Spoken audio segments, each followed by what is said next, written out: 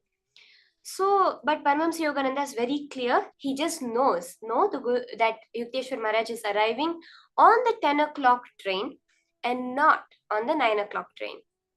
But this other disciple, he goes to the train station at 8:45. He waits. He comes back an hour later at 9:45, telling Paramahamsa Yogananda, the guru never arrived. I was just sitting there all this time. Then Paramahamsa Yogananda is ready to leave. He says, come, let's go now. The guru is arriving at the 10 o'clock train. That's what I told you.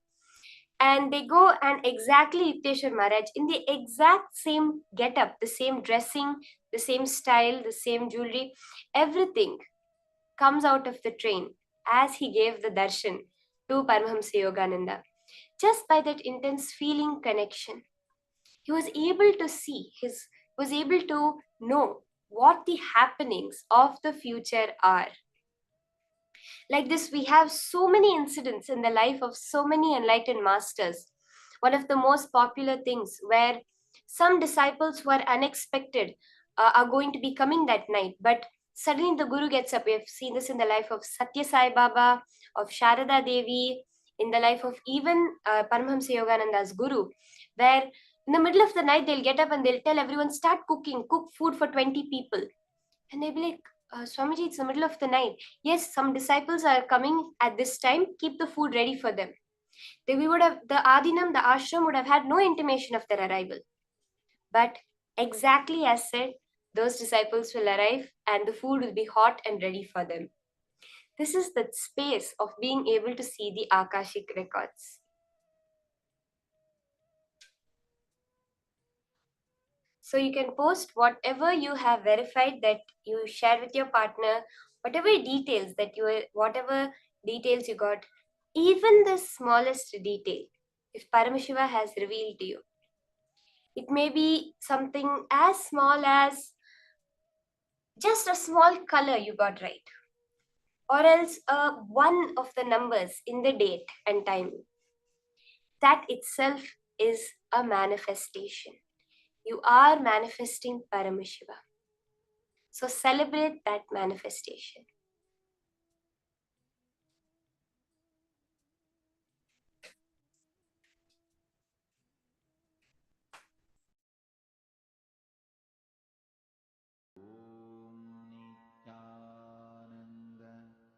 Paramashivoham.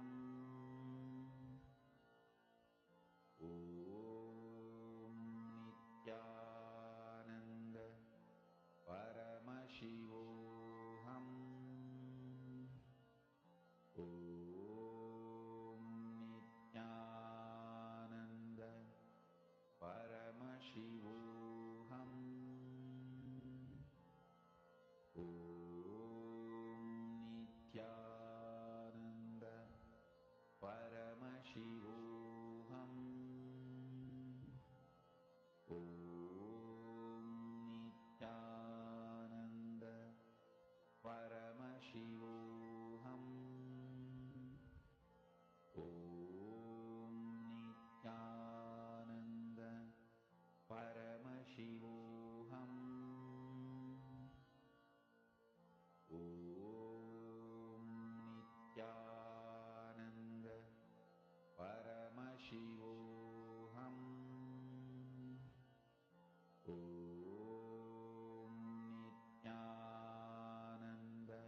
Slowly relax.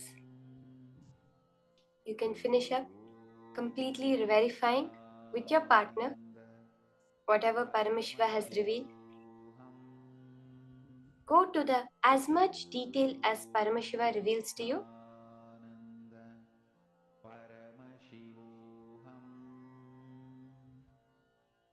And whatever has appeared, share it exactly like that. Don't bring some kind of interpretations or understandings from it. Like if you saw a line, just say I saw a line. Don't say, oh, it may be this kind, it might be a wall, or it may be the number 1. Exactly as Paramashiva has revealed it to you. Share it exactly like that.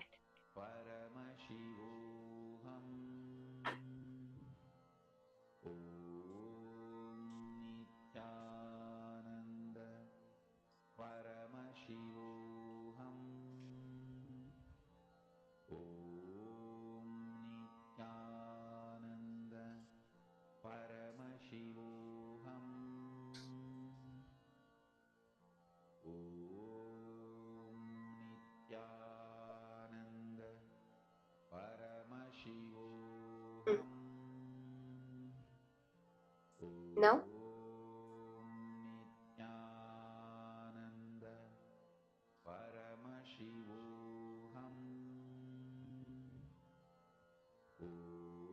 you can now post whatever Paramashiva has revealed and what was the actual object and the details of the object that your partner had given you, how you manifested the power.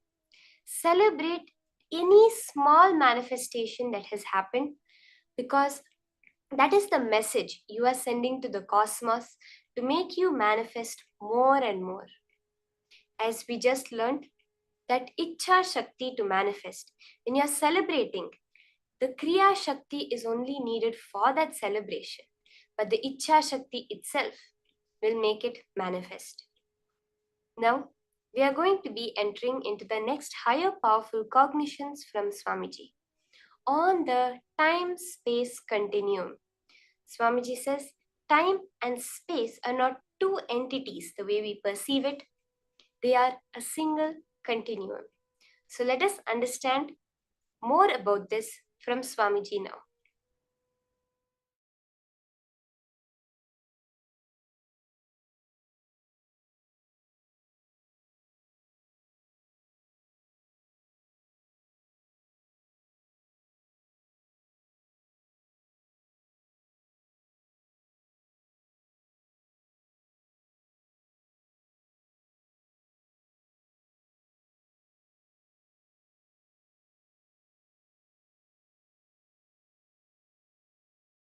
Paramashiva's message directly from KAILASA.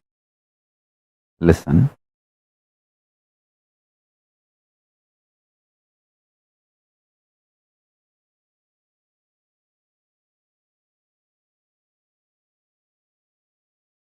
Time and space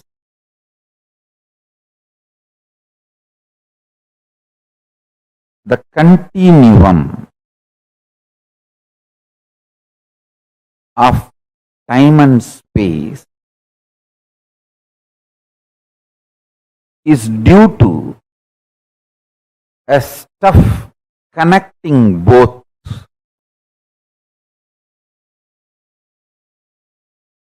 That stuff is called Maya Tattva in Vedic tradition. It is not there, but it is there.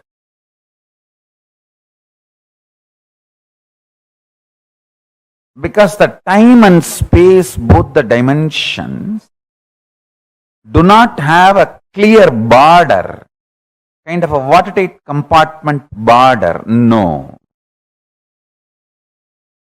Understand this very intensely. For example, if time and space put together is 100 meter, consider an 100-meter cloth as time and space.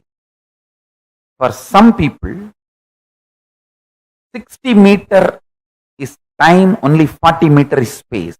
For some people, only 30 meter is time, 70 meter is space. The time and space continuum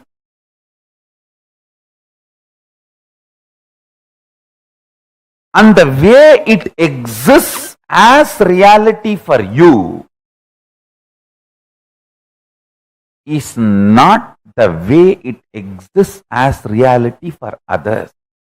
That is why some people are so excited to wake up in the morning. Some people feel, oh God, I don't know why I need to open my eyes. Listen carefully.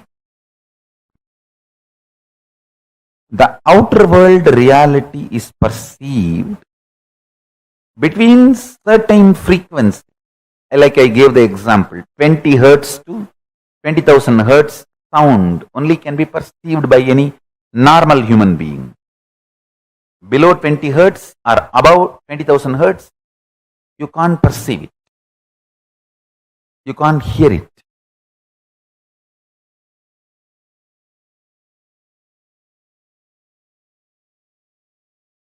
Just like the sound, below the 20 hertz, above the 20,000 hertz can't be heard by normal man, but it can be heard by extraordinary capability. Same way, this reality which all of us are commonly sharing with the word called world. This is also between certain frequencies. For example, we will give the same like sound, 20 unit Maya to 20,000 unit Maya. It's only an example I am giving you. Between the 20 unit Maya, 20,000 unit Maya, the hertz for sound, Maya for the reality, I am using Maya word as a unit for reality. Between 20 unit Maya to 20,000 unit Maya, all of us common human beings can experience it as world, as reality. If it goes below 20 unit or above 20,000 unit, you start manifesting powers. Listen. If you unclutch intensely, it will go below 20 unit Maya. You become pure intense. If you go above 20,000 unit Maya, you become pure devotion, feeling connection. But in both you experience oneness. Suddhadvaita Sugabodham. One beautiful thing. This clarity, whether you unclutch and reach below 20 unit Maya or practice devotion, feel connected and reach above 20,000 unit Maya, you experience the same oneness. Sutta Advaita Sugabodham.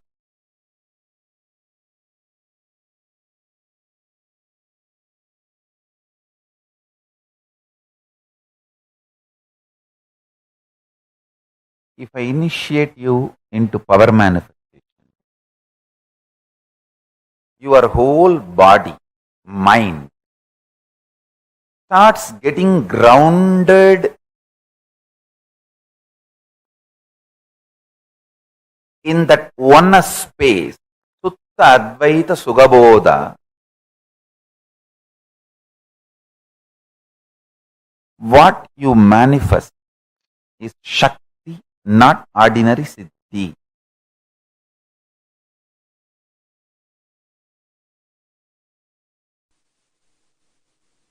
Listen.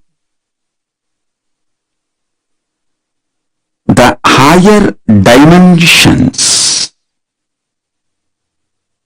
when they enter consciously into the lower dimensions, they manifest as powers.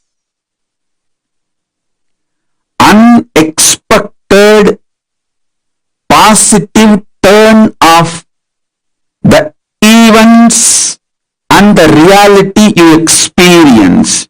You can name it as miracle, you can name it as power, you can name it as a God's grace, you can use any name you want, but the greater science, the cosmic science is the higher dimensions entering into the lower dimensions. For example, length, breadth, depth, time, space. If the space dimension enters into time, time literally manifests everything space wants. If the time dimension enters into depth, depth manifests everything time wants. Understand? This length, breadth, depth, time, space, all these dimensions are independently intelligent, alive, able to make their own conclusions and respond within their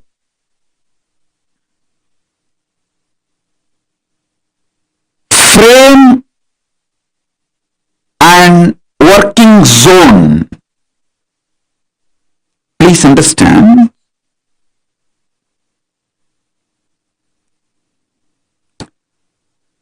The length dimension is responsible for your logic, rationality,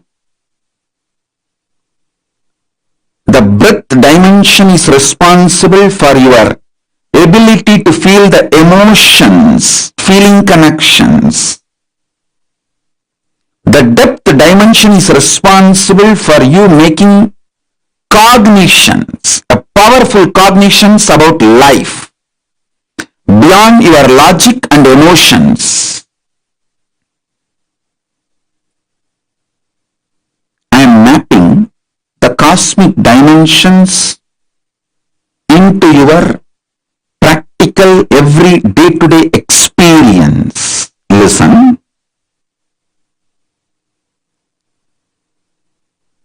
Length dimension is responsible for your logical, rational thinking. That does not mean the whole length dimension is limited to your logical, rational thinking. No. Anything which moves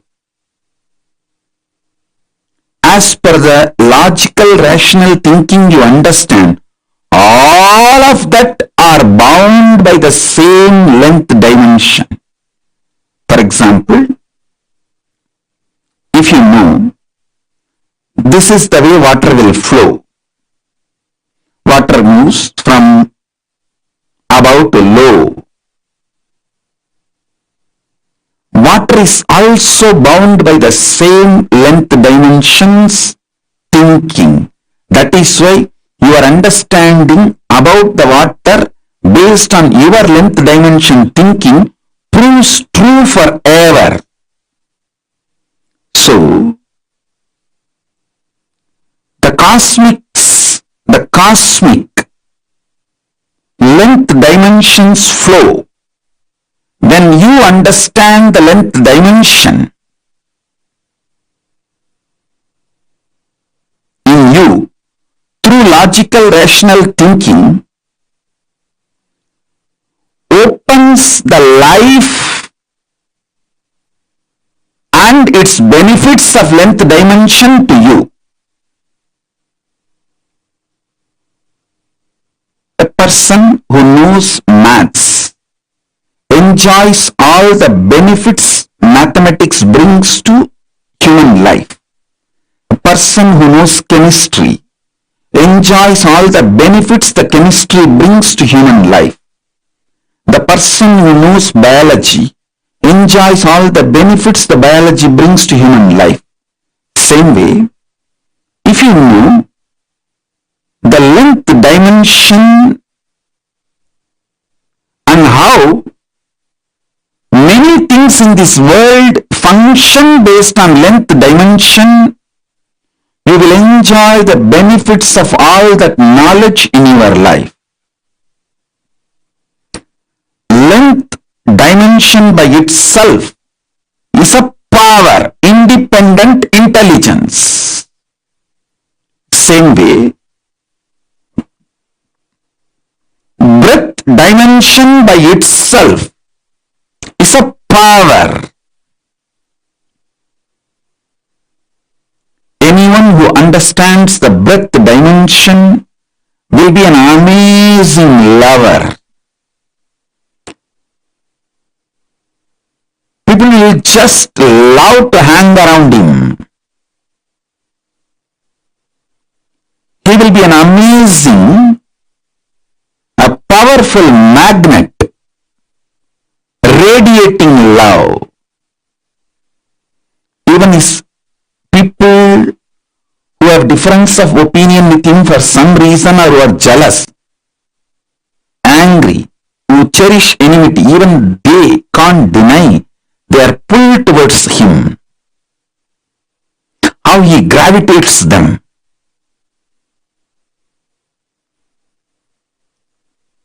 A person who understands depth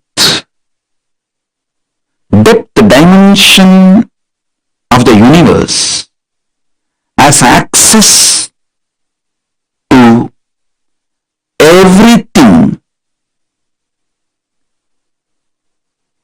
which functions centered on any principle.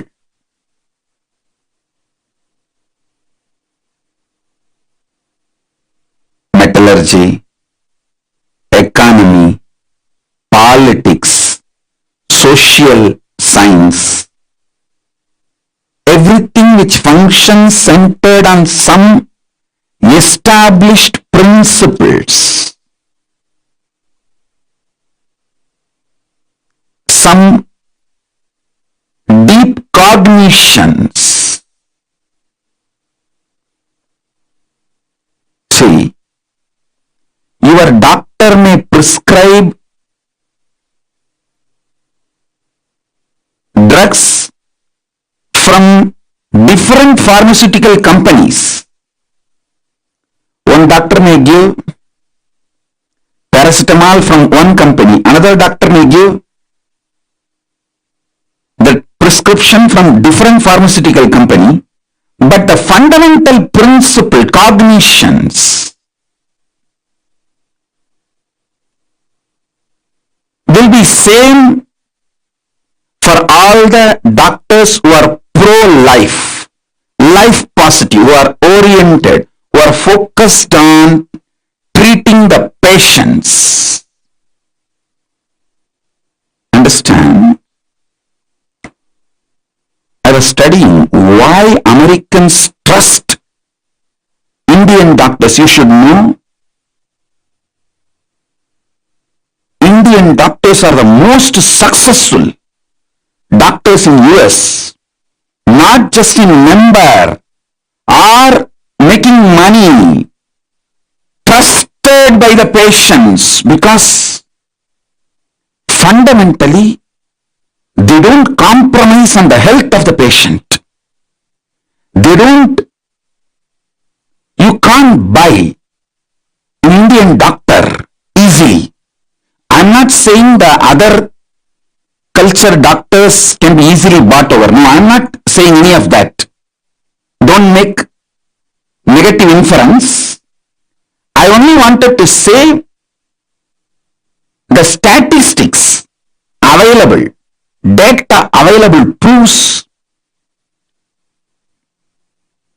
not only big pharmas are not able to buy Indian doctors to do unethical practices, the patients also have a high trust for Indian doctors when the patients have choices. Even if they have to travel long distance or take few more steps, they opt for Indian doctors if the Indian doctors are available. That was a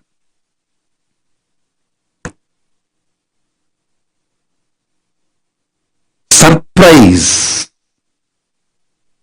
I should say pleasant surprise. Because fundamentally, Hinduism drills the cognition life is sacred. Ahimsa paramo dharmaha. Make money within the framework of non-violence. Do not violate the fundamental principles of life. So understand, every dimension, when it enters into the lower level dimensions, it manifests intense power. Now, I want you to understand,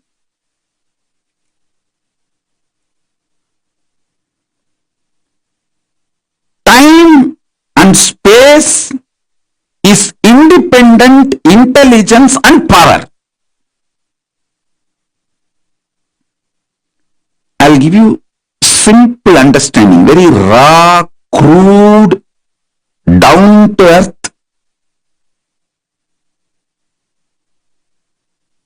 simplest understanding. You just try to internalize this one understanding. I'll help you to go through the whole initiation and make you manifest this power. I commit with you. Just understand this one.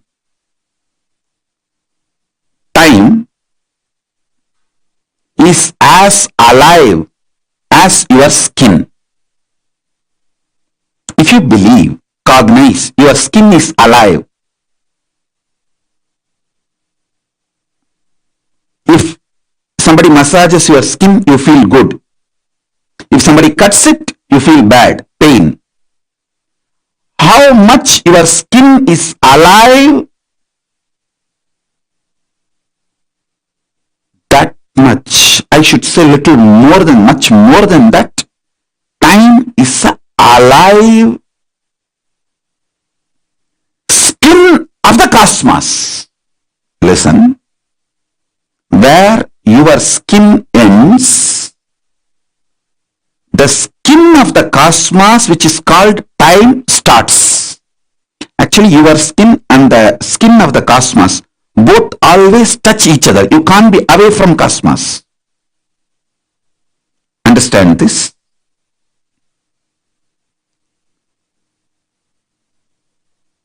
Where your skin ends, exactly that is the spot time starts.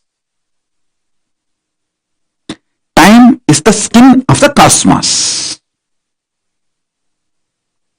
Time is the skin of the cosmos. How you have a nervous system which passes the thought currents inside you, same way the cosmos has a nervous system which passes its decisions and thought currents, that is the space. Your skin is alive. Your nervous system keeps you living. The equivalent of your skin for the cosmos is time. Equivalent of your nervous system for the cosmos is space.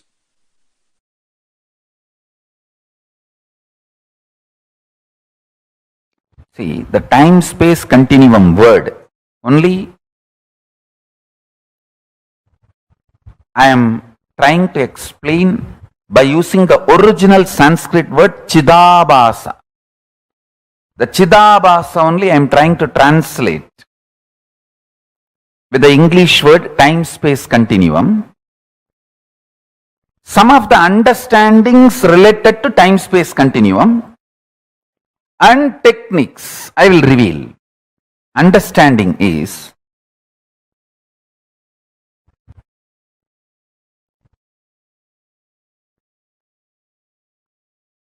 simple conscious will persistence. Conscious decision. Decide, today I will not be tired. That's all. If you decide, I will not be tired for ever, immediately one part of your mind, you have inside you, your automated artificial intelligence version of your wife sitting. How many times you told the same thing, you did the same sankalpa, you tried, and how bitterly, utterly, stupidly you failed? Keep quiet.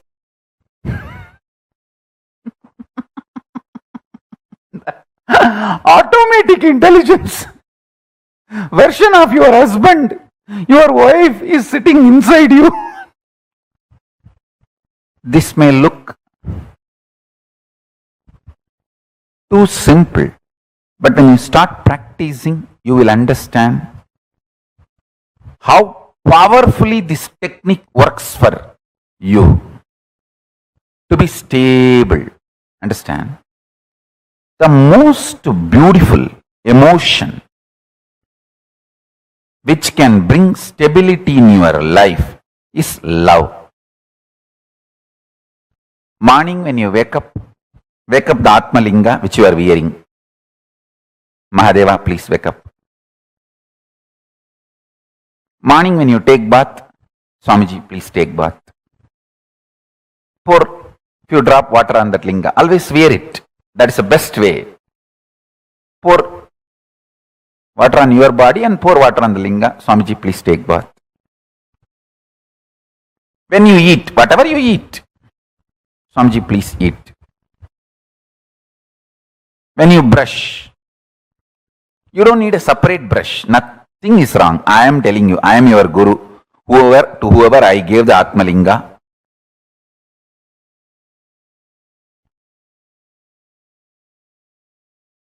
maybe you don't need to put the same brush on the Atmalinga, but take little Hariteki powder and put it on. Swamiji, please brush the teeth. Mahadeva, please brush the teeth.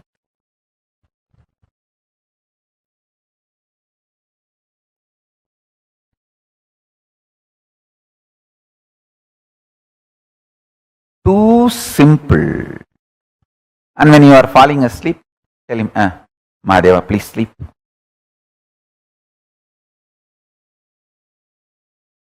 Love manifests that Chidabhasa, time-space continuum in you, sweetly and beautifully. You have a special feast, celebration, anything. Mahadeva, please eat. Show to him and then eat.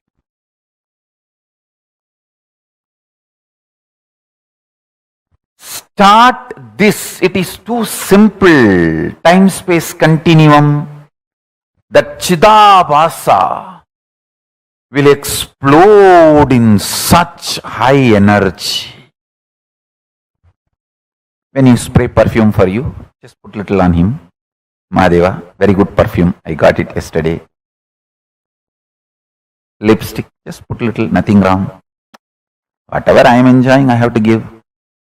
This is what my gurus taught me. And I have enough Shastra Pramanas to prove what I am saying is right. Whatever you enjoy, offer it to him and enjoy. If you are lying on your couch, tell him, Mahadeva, just lie down. Rest, enjoy this sea beach.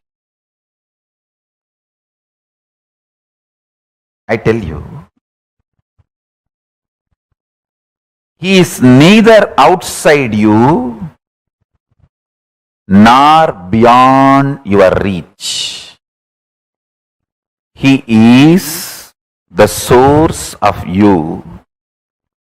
When you generate a love, sweet relationship, that makes your time-space continuum huge.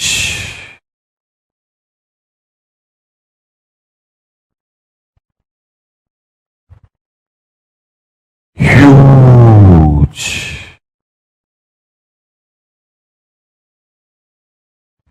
Even if you don't feel like wearing your Atmalinga, even the Rudraksha is actually Rudraksha Linga. Many times, the Shastras allow, you can keep Rudraksha as the Rudraksha Linga and do Shiva Puja to that Rudraksha Linga itself. Agamas allow it. So you can keep your the Rudraksha, Kantamala itself as Atmalinga. If you don't have Atmalinga or don't want to wear the Atmalinga, you can treat Kantamala itself as Atmalinga and tell, hey, Mahadeva, please eat. Mahadeva, please take bath. Mahadeva, have shampoo. Mahadeva, have perfume. Understand this continuous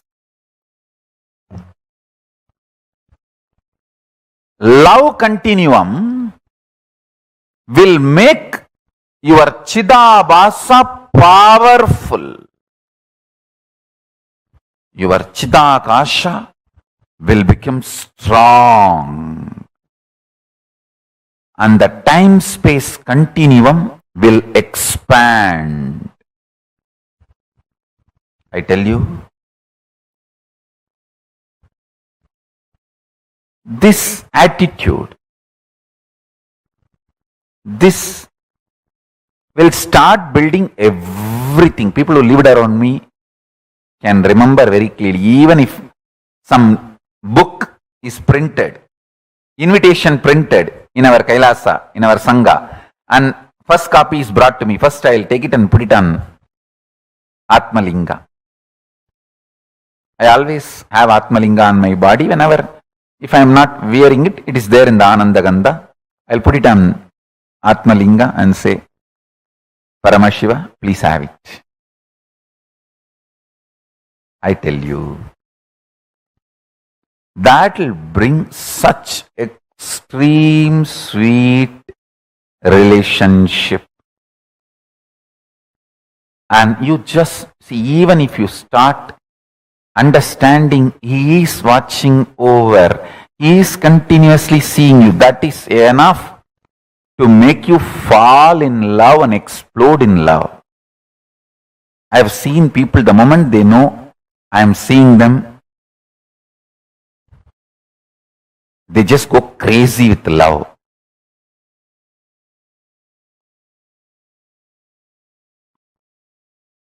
The moment you start understanding Mahadeva is watching you, you just explode in love. The Chidabhasa explodes.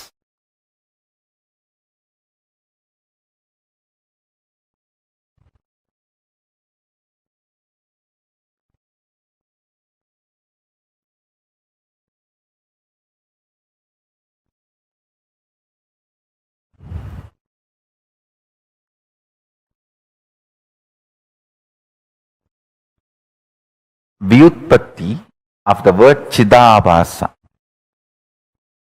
means the explanation of the word Chidabhasa, Chita Abhasaha Pradivimbaha, reflection, and the source of Chit, consciousness.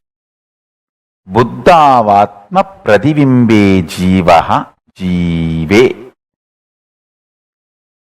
The source and reflection of consciousness, Chit, in the Buddhi, in your being, self.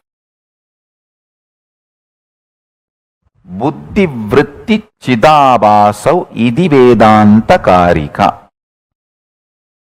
This word Chidabhasa is used in Vedanta Karika as Buddhi vritti Chidabhasau.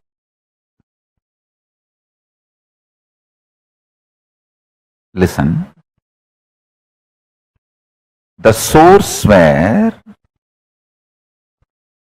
the being of Chit and doing of consciousness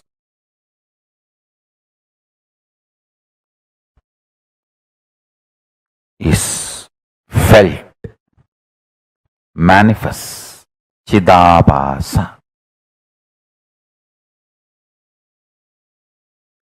First few days only it will be like a monologue. You are talking to Paramashiva. Just after a few days you will see that he is responding in your inner space. You just know he accepted your food. You just know he is happy with the cold shower you gave. You just know he is happy with the perfume you gave. The love starts becoming complete circle. You give, he showers. You give, he showers. That whole ecstasy starts. I tell you. He always showers. He always showers. He always showers. See, ability to inspire yourself without the external inspiration means you found the source of your love inside, internally. Chidabhasa of you has opened up. The Chidabhasa in you is Paramashiva.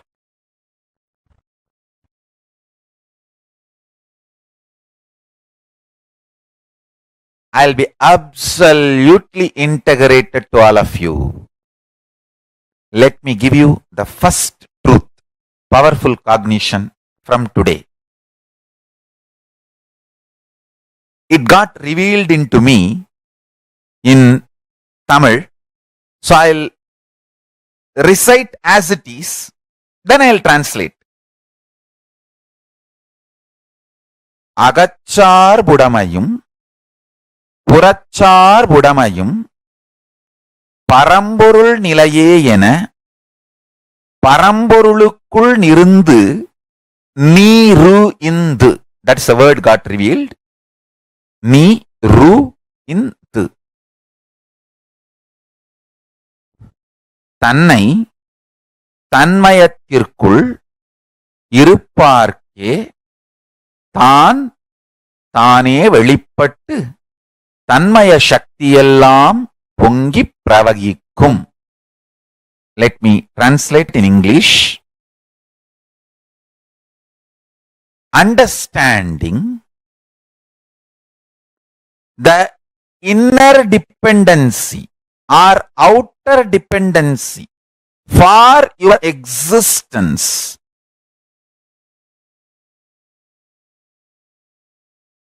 is only Paramashiva. Your principles and policies related to economy, your life's goals, your life's relationships, how you want to live, how you want to die, what you call as a success, what you call as failure. Everything. Listen carefully. The inner dependency for inner or outer. The word agachar budamayum, purachar budamayum. This word has to be understood in all dimensions as Paramashiva revealed to me. When this truth was getting mapped, I also got the revelation. Every powerful cognition in you is like all the grahas, navagrahas blessing you. Navagrahas are the most auspicious cosmic energies. Never punishes you. Do not have incompletion with navagrahas. They are absolutely compassionate and they only awaken Paramashivatva in you.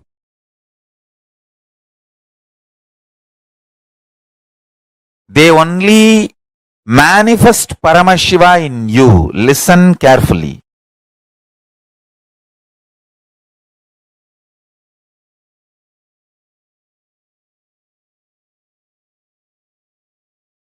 If you understand my love, you will understand all the Navagrahas' love for you. Now, I'll give you the example. I told many names. Don't think I do not train them.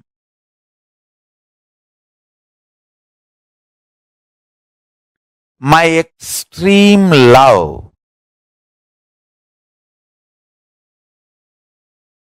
compassion, whenever I see they are dependent on wrong things for their internal, external centering, I correct them. That correction is not because I hate them, but because I love them deeply. Same way Navagrahas, sometimes Shani may remove some relationships or wealth from your life. That doesn't mean he hates you. That means you have a blind spot there. Your inner dependency and outer dependency is moving away from Paramashiva, which is not good for you. So he removes them and makes you centered on Paramashiva.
So powerfully, Swamiji just revealed to us that power of our inner space, that is the space of the cosmos itself. Swamiji gives us the example. You have 10 cups in front of you or 10 pots in front of you. Each pot has that same space within it. The existence of the boundary called a pot does not change the quality of the space within the pot and outside the pot. When the pot's form is changed, the space within merges with the space outside. That's all. The same way, that space we see as the Mahakasha, as the space out there, and the space that is there within us as our Chidakasha is the same. It is when this boundary, that skin of the cosmos, time, dissolves, when what we perceive as the body dissolves, both the spaces merge. Swamiji so powerfully revealed how the equivalent of the nervous system of the cosmos, of yourself, is space for the cosmos. That which contains every bit of information of the cosmos is that space dimension. The time-space continuum, as I was sharing before, time is relative. The way it exists for you is not the same way as it exists for another person. The ability to inspire yourself without external inspiration means that you found the source of your love inside, internally. Your Chidabhasa has opened up. The Chidabhasa in you is Paramashiva. Love towards him manifests the Chidabhasa, the time-space continuum in you, sweetly and beautifully.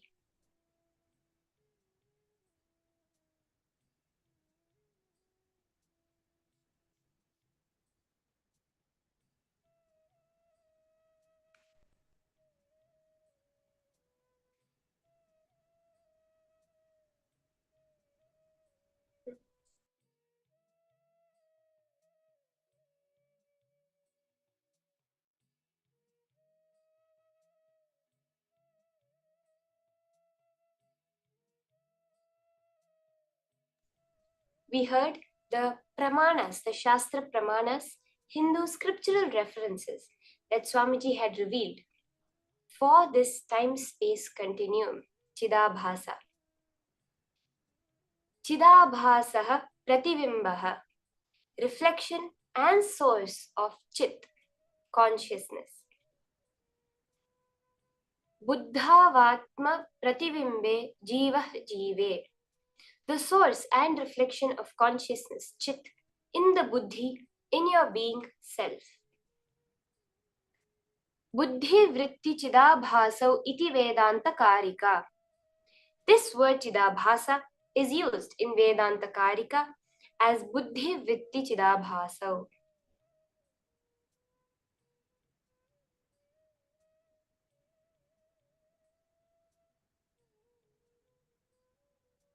For almost all human beings, the immediate time-space available is only the next few days. By that time, your space is different. When you're inspired to do something, in another 2 days, that may not be the same. Your Chidabhasa, source space of consciousness, the time-space continuum, gets built consciously only with space-based sankalpas. When you make a sankalpa, a conscious decision based on your space, then the Chidabhasa gets built consciously. Declare supremacy over the space-time immediately available to you by declaring your Satya Sankalpa. What you have the immediate availability of, that time and space, declare your supremacy. Let's do a small exercise to awaken this Chidabhasa. As Swamiji said, love manifests Chidabhasa, time-space continuum in you sweetly and beautifully. If you start practicing it, you will understand how powerfully this technique works for you to be stable. When you wake up your Atmalinga or your Atmamurti, which you are wearing. Paramashiva, please wake up. Morning, when you take a bath. Swamiji, Paramashiva, please take a bath. Pour a few drops of water on the linga. Always wear it. That is the best way. Pour water on your body and pour water on the linga. Swamiji, please take a bath. When you eat, whatever you eat, say Swamiji, please eat.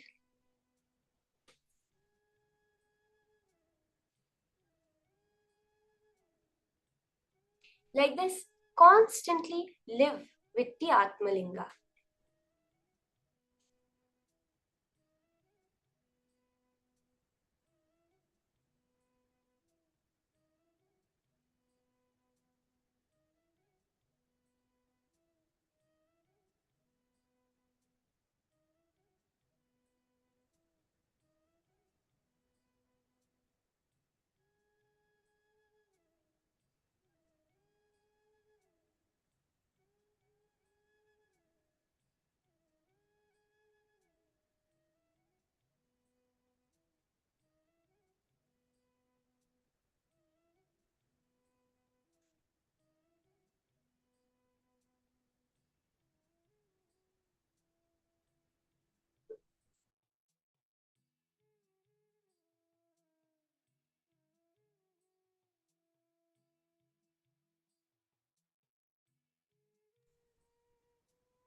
So now, with this powerful understanding, practicing the presence of Paramashiva in your daily activities, living, knowing that Paramashiva is there with you at every moment.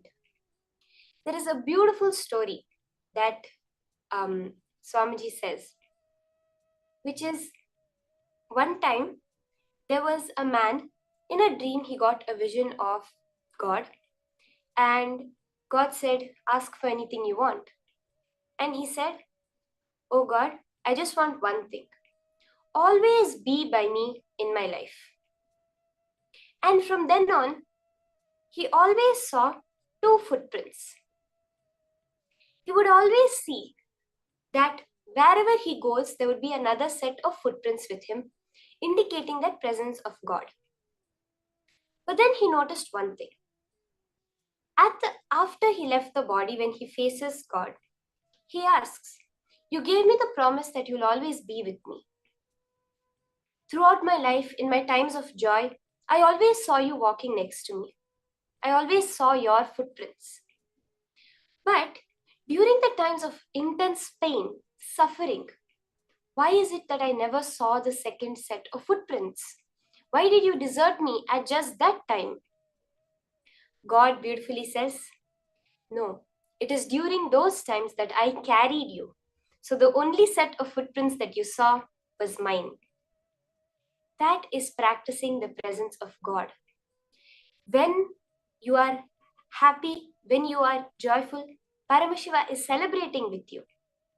And when you are in a low mood, when you are suffering, Paramashiva is holding you. He is the one that is carrying you through that whole thing. That space is what we hold during the power manifestation. When we manifest, it is Paramashiva's manifestation. He is celebrating with us. And when we perceive that we are not manifesting, all we need to know is Paramashiva is holding us. Whatever it is also his manifestation. We just have to pray, Paramashiva, give me that intelligence to see your manifestation in this incident. Like how that man, during the times of struggles, he saw only one footprint. He thought it was his and that God had deserted him. But all he needed was that small intelligence that at that time God was carrying him. When we are doing the power manifestation, this is a very powerful click to hold. During the times of our success, Paramashiva is also celebrating. During the times when our perceived failures is there, when we are seeing that, oh, manifestation is not happening for me, At that time also, it is Paramashiva who is doing it. We just need the little bit of intelligence and patience to see how he is manifesting. So with that context, let's all enter into the power manifestation session. So we'll continue the previous round as we were doing, scanning a particular object, the details of a particular object. Okay, so let's all start. You can again connect with a partner and ask them to give you any certain object that you will be scanning the details behind. You can keep 3 parameters. First, when they got that object. Second, who gave them that object. And third, where they got that object. You can scan in as much detail, even if further details, other details, seemingly irrelevant details come. Share it exactly like that with your partner. Paramashiva always manifests. Swamiji always says that when I ordain, I sustain. So when he is telling, look into my Atma Murti, I will show you the Akashic records. Sit with that space and let's start. How much we expand our space, we are able to see the entirety of time. Sometimes we have that small deja vu, right? We call it small intuition. Hey, this has happened before. Or we have an intuition kind of thing, which says like, I don't know how many of you have experienced it, where you just think of a person and they're at your door. Or two people are talking about someone and they just walk in the room. How many of you have experienced this? You can just put a yes in the chat. That experience is that few moments where you are relaxed in that space of Paramashiva. All we want to do is bring that space back. Okay? So let's start the round of manifestation. Connect to Swamiji. Sit as Mahakala Bhairava, as Veerabhadra, in that intense feeling connection. Chant the Mahavakya, Om Nityananda Paramashivoham, intensely.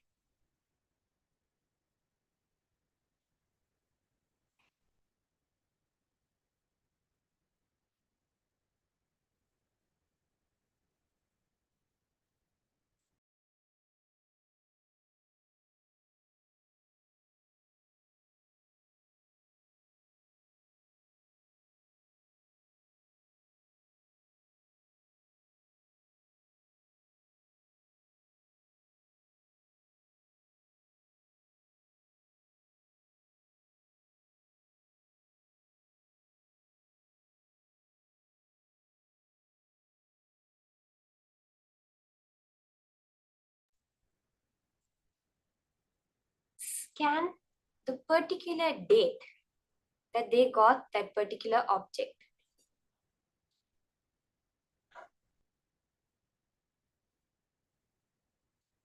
You can also do the manifestation of the next level of Akashic readings, of getting a particular date. What are the happenings on that date? Where were they? What happened? What was their dress color? Connect to Swamiji. Look with all your 3 eyes into the Atma Murti and reveal whatever Paramashiva shows you in pure golden letters.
Okay, you can relax. You can now verify your answers with your partner. Whatever the details that Paramashiva revealed, you can connect to your partner, verify to them, share it with them, and just see even the smallest number, letter which you got correct, celebrate it as a manifestation.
So I hope all of you have finished verifying your answers.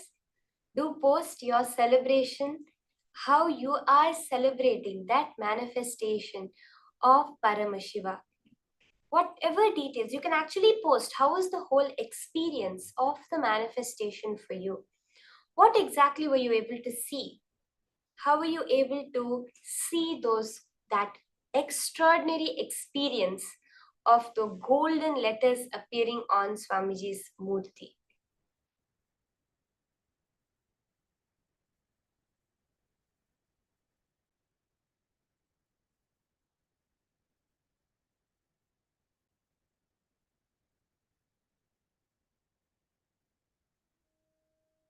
So please share that beautiful happening.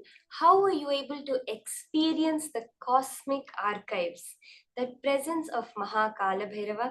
Whatever Paramashiva revealed to you, how did it appear for you? Please post.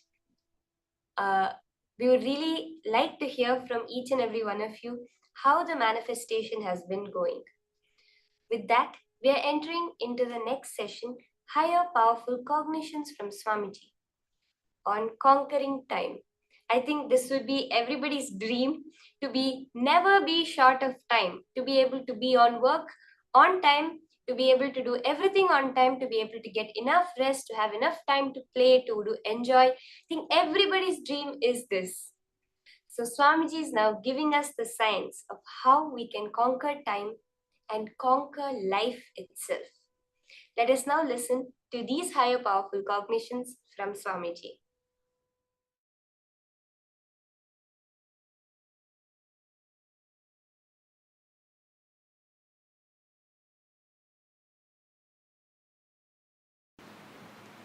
Few basic truths.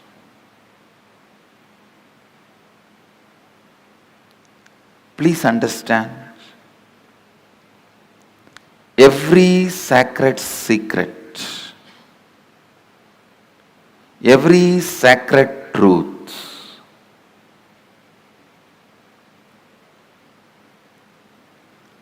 I am uttering,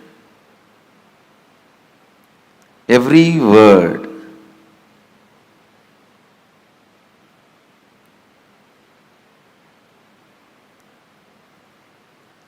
need to be internalized and internalized.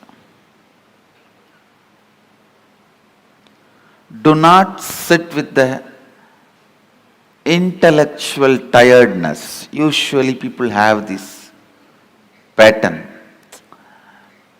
Tell us finally what we should do. No, things don't work like that. Please understand.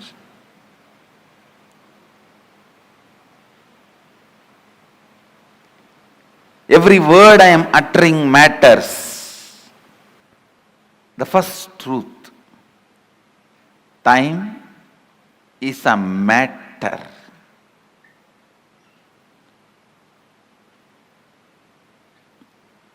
And it does not matter. Time is a matter and it does not matter.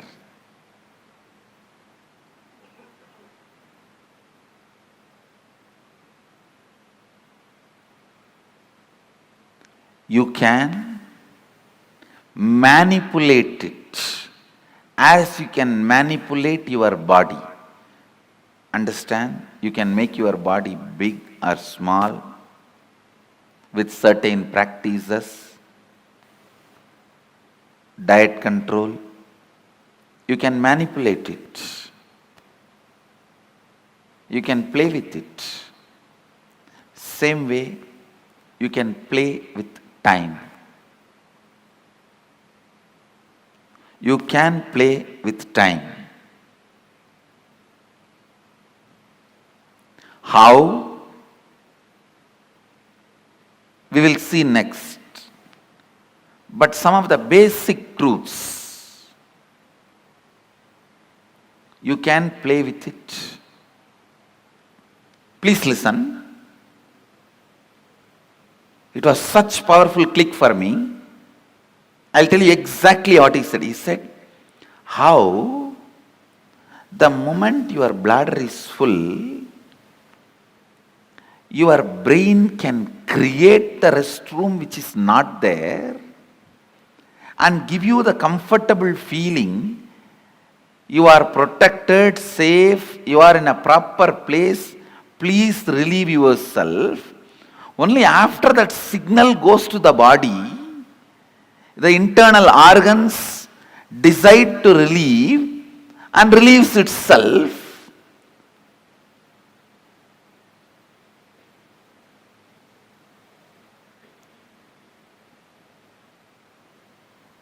The pressure inside you to perceive something, to have some experience, creates the concept of time and gives you various experiences. Pressure inside you, that bladder is full, creates the restroom ambience in your brain, which is actually not there, but gives you a comfortable feeling, you can relieve yourself. Same way, desire to have certain experiences, that pressure inside you creates time which is not there and gives you various experiences. I'll try to convey much deeper the same truth further. Now you understand this much. The whole idea of time is your will and decision. I can give you 100 examples. When you are sitting with somebody whom you like or doing something which you like, your passion, you don't know how the time passes. Time gives you a different experience about you, about life, about world. But when you are sitting with somebody whom you don't like, or when you are doing something about which you are forced, time gives you different experience about yourself, world and life. This one small example I have seen in my own life. Morning 5 o'clock, early morning 5 o'clock to night 11 o'clock, I'll be sitting with Arunagiri Yogeshwara. I don't know how the sun rises and sun sets, but at night, few hours when I need to be in the house, away from him, I'll move the clock 10 times, thinking that it is not moving, it has stopped.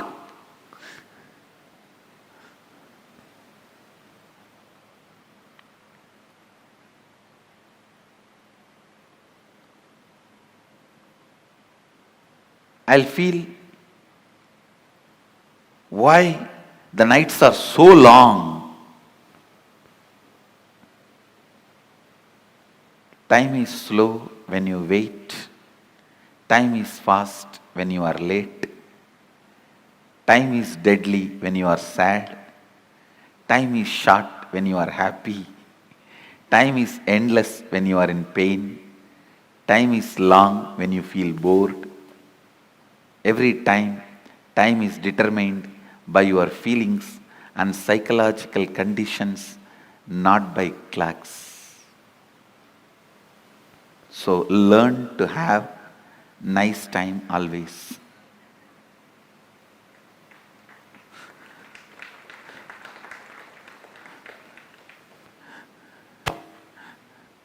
Whatever now I am sharing, most of you may know that ideas, nothing new. But I am trying to set the context so that I can lead you into the deeper understanding, especially the experience to make these understandings permanent.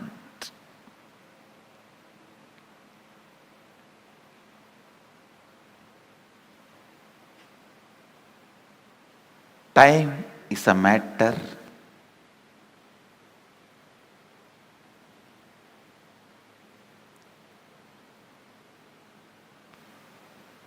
it does not matter.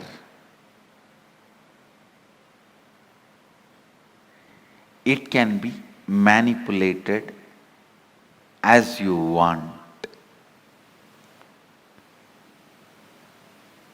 You can play with it as you want.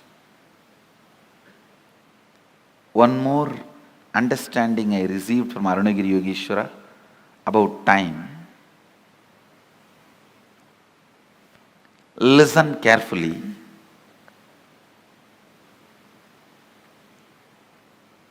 The whole life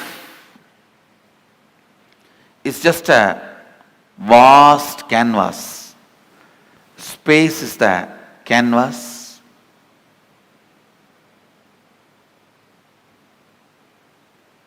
Imagine 200-mile length canvas on which lot of paintings are there. The paintings which you already perceived is called past. The painting you are perceiving is present. The painting you are going to perceive is future.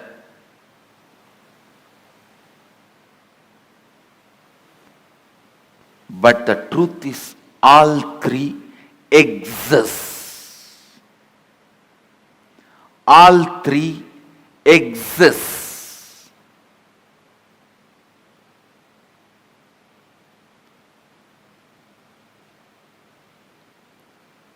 Next statement I am making. Please listen. First statement I am making.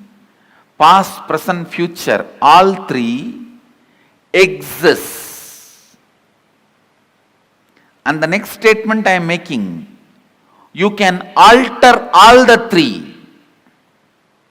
We always think, if all three already exist, how can I alter my future? If it is already existing, how can I alter? Understand?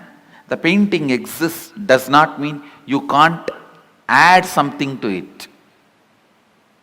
Your powerlessness, I can't add something to it, only makes you stop adding. And very important statement I am making now. Not only you can alter the future, you can alter your past. How? We will make. You can alter your past. One, time is a matter, it does not matter. Second, your psychological ups and downs, physiological ups and downs are not you. Next, your past, present, future exists now. Next, it exists now does not mean you are bound by it. You can alter not only your future, even your past.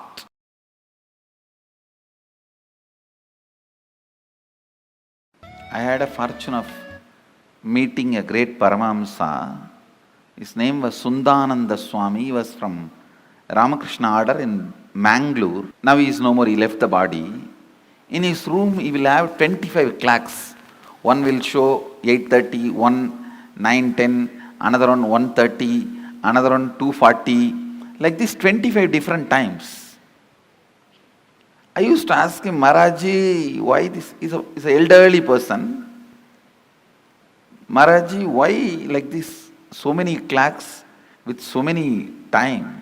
What is actual time? He will say, hey, Koka.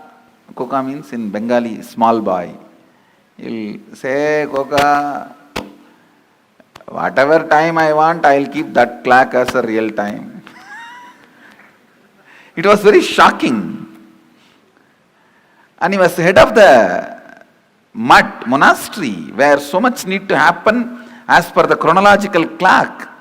But he was always making everything happen. The absolute freedom from time. Listen. Consider this line, straight line, as present moment. Now.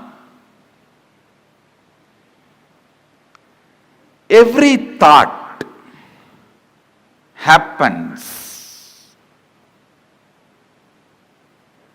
between past and future. Please listen. Actually, from morning I am giving you different truths about time. Now all those zigzag puzzles will fall in place if you just grasp this one. All thoughts, it can be as simple as feeling like having a cup of tea, or as complicated as politically strategizing for some victory. It can be as simple as wanting to have a cup of coffee, or as complicated as political strategizing for some victory. Any thought means movement between past and future. Thought means nothing but you move to the past and future. This is past. Let's consider this as past, and this as future.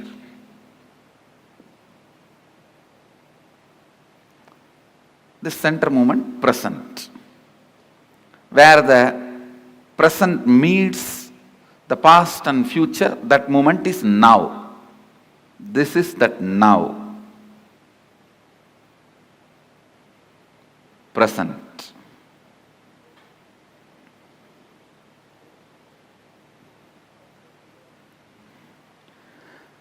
Understand, if these lines symbolically represent time, means this board is the space. Symbolically, this board represents space. On space only the whole time happens. Space is the most subtlest matter on which the play of time happens.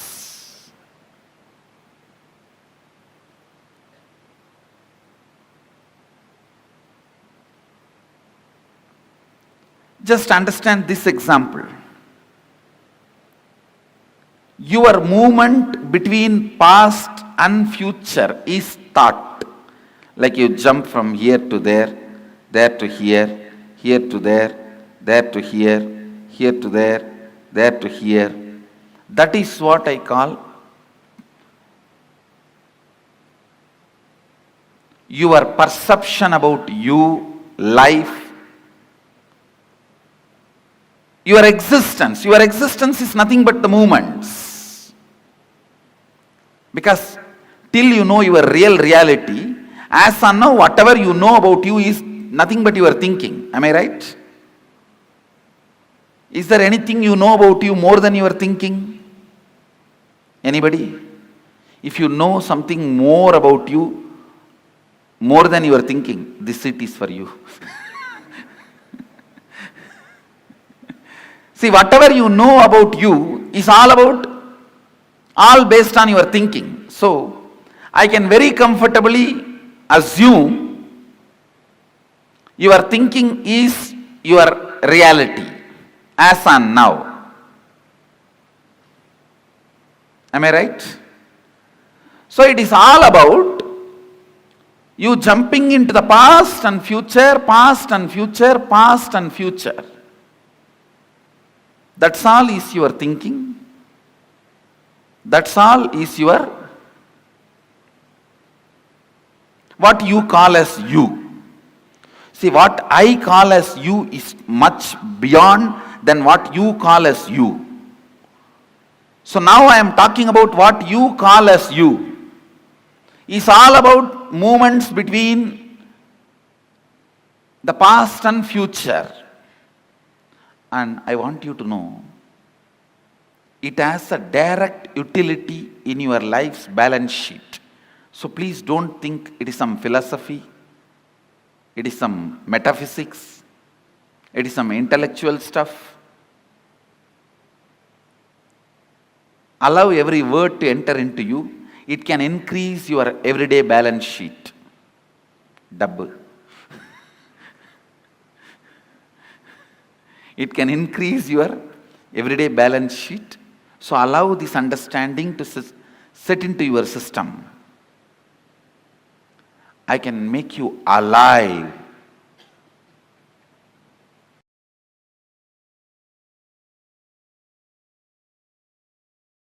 This I received directly from Arunagiri Yogeshwara.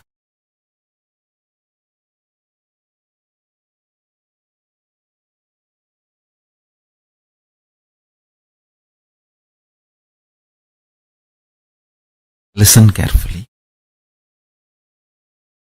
Your inner space. What do you call as you? Tahara Akasha. Taharakasha. It's a Sanskrit word. What do you feel as you? Inner space. Pratyagatma or Takarakasha. Takarakasha is a more precise word. Your inner space. If you hit your inner space with a powerful cognition, that powerful cognition explodes as power, awareness, pure consciousness, super consciousness, higher level of existence in you. The same Taharakasha, your inner space, if it is hit with the patterns, it gets reduced into something called time and boring lifestyle. Listen carefully. Every pattern gets settled in your inner space, makes you time bound, means you will feel days and months are passing, but you are not doing anything. You don't know how the time is passing. It is just going. Suddenly you remember next year is here. Suddenly you remember next year. Suddenly you remember, oh God, one more birthday. And you don't know what is going on, what you are doing. Understand? More patterns, more unconscious, more delusion, more you become time bound. That is why Kala Bhairava is described as ferociousness. This is exactly I learned from Arunagiri Yogeshwara. He says, whenever you are ferocious and break one pattern, you gain 1 hour extra in your life. Understand? I am giving you a rough example. Sometimes when you break one pattern, you may get even 3-4 hours extra. Means that 24 hours chronological time is different. Consciously, how many hours you are living, that psychological time is different. Phenomenology of the time. Listen. In reality, chronological time does not matter for your existence because you are a conscious being. A being just takes birth, eats, reproduces, ages and dies. For that being, chronological time is enough. But you are not that kind of a being. You are a conscious being. You have a purpose to exist. You feel desire, fear, greed, wanting, not wanting. You have choices. And you feel your freedom to choose. Understand? The moment you feel you have a will, you are a conscious being. So how many hours are available for your consciousness, your awareness? That psychological time matters. Every time you are ferocious and break a pattern, you gain time. You gain conscious extra, conscious longevity. Understand?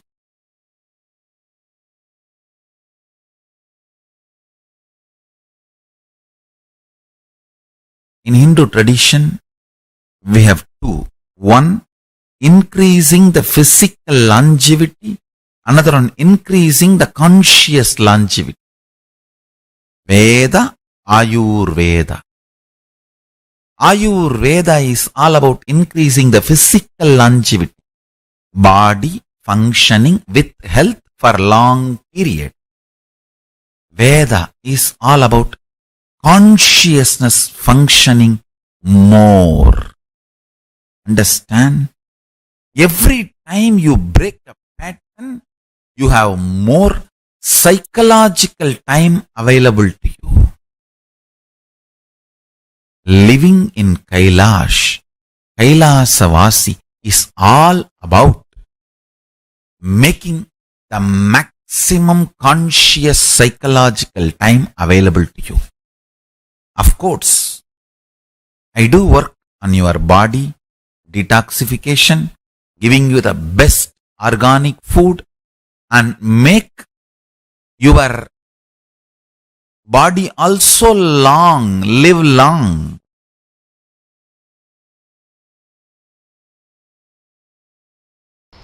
Listen carefully.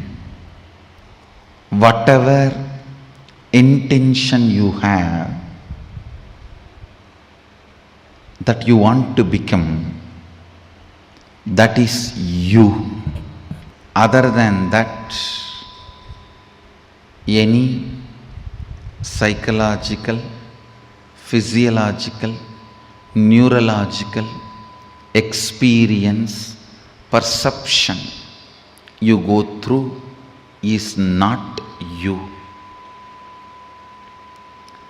If you feel depressed about your body and your mind and about yourself, or if you feel excited, elated about your body, your mind and about you,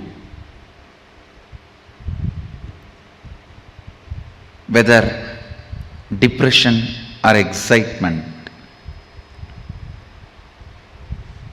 nothing is you. Nothing is you. When Arunagiri Yogeshwara shared these words with me, the way it entered into my system, the way it became part of my cognition, the way it became part of my reality, from that day, never physiological, psychological, neurological ups and downs can bind me in any way. Listen to this truth and contemplate on it. I'll support you to experience that as reality. I still remember you are sitting in this very posture, Sukhasana, having hand on my shoulder, and said the exact words uttered in Tamil. மெயின் நினைவாலோ உயிர் நினைவாலோ மூளையாலோ உணர்பவை உள்ளது அல்ல.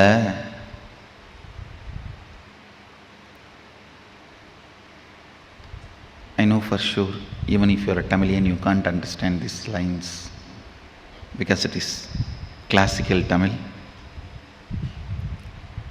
I asked him, then what is me?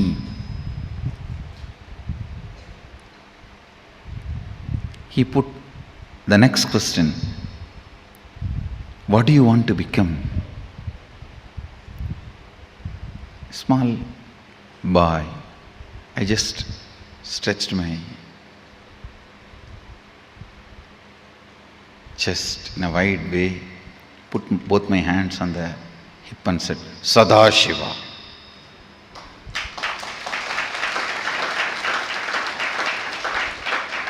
Whatever I heard from the temple lectures, satsangs, pravachans, books, that is what I know as ultimate. So I put both my hands on the hip and said, looking into his both eyes, said, Sadashiva. And already his hand was on my shoulder.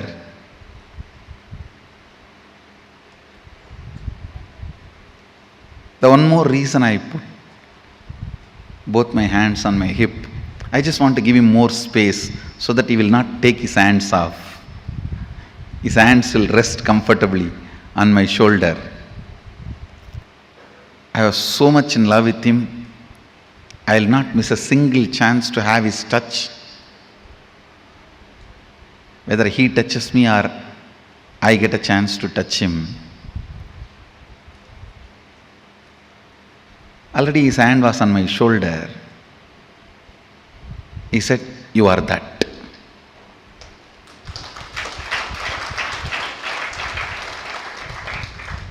It was so clear, I can see. It's directly from his third eye to my third eye. There was no questions, doubts after that. He himself explained. Your intention is the only living mechanism in you.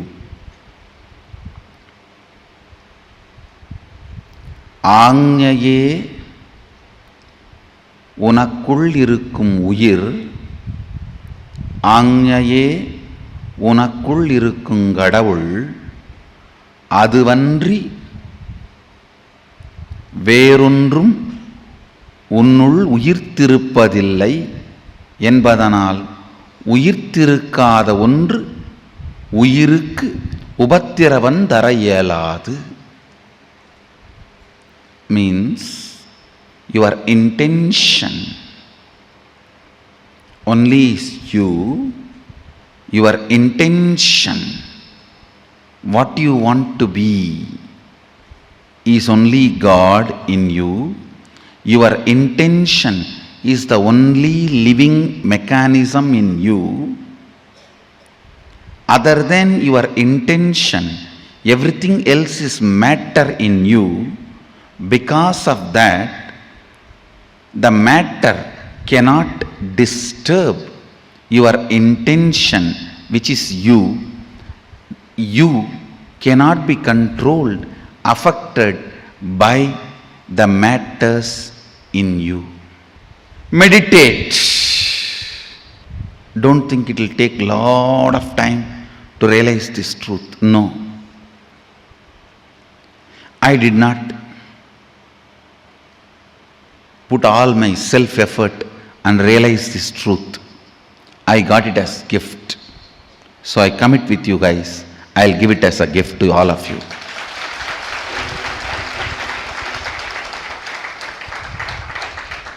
Ultimately, I received it as a gift. Because I received as a gift, I am bound to give it as a gift. That is the way I show gratitude to my gurus.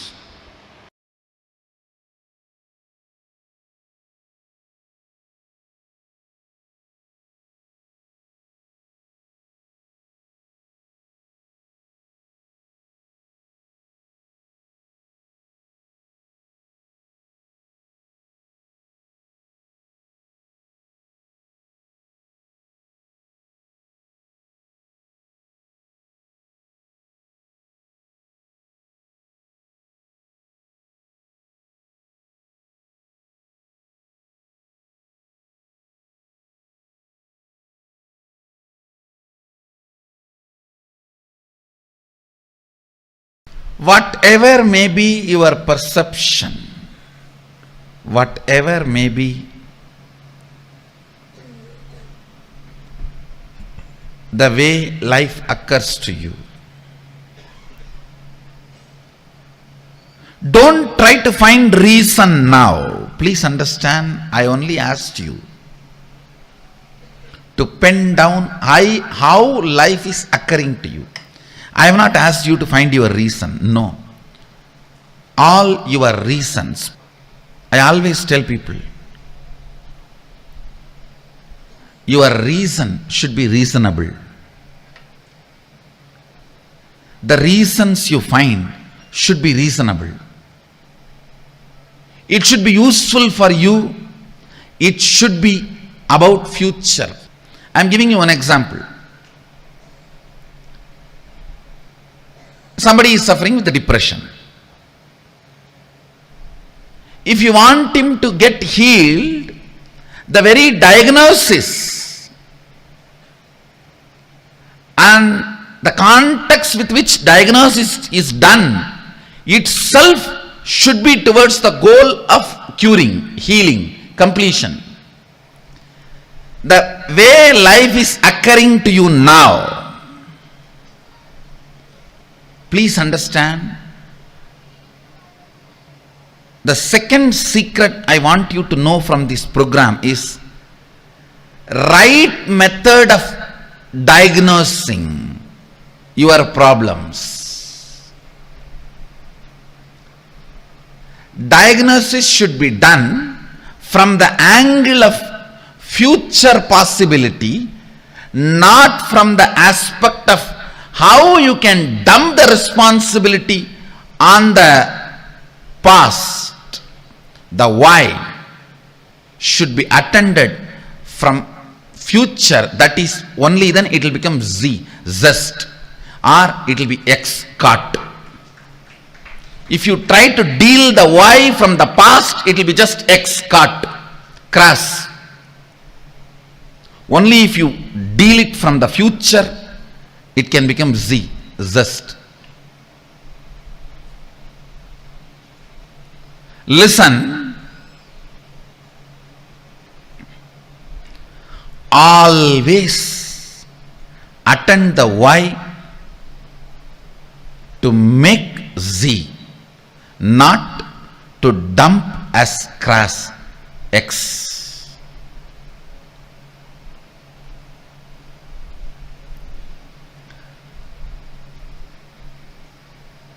Depression.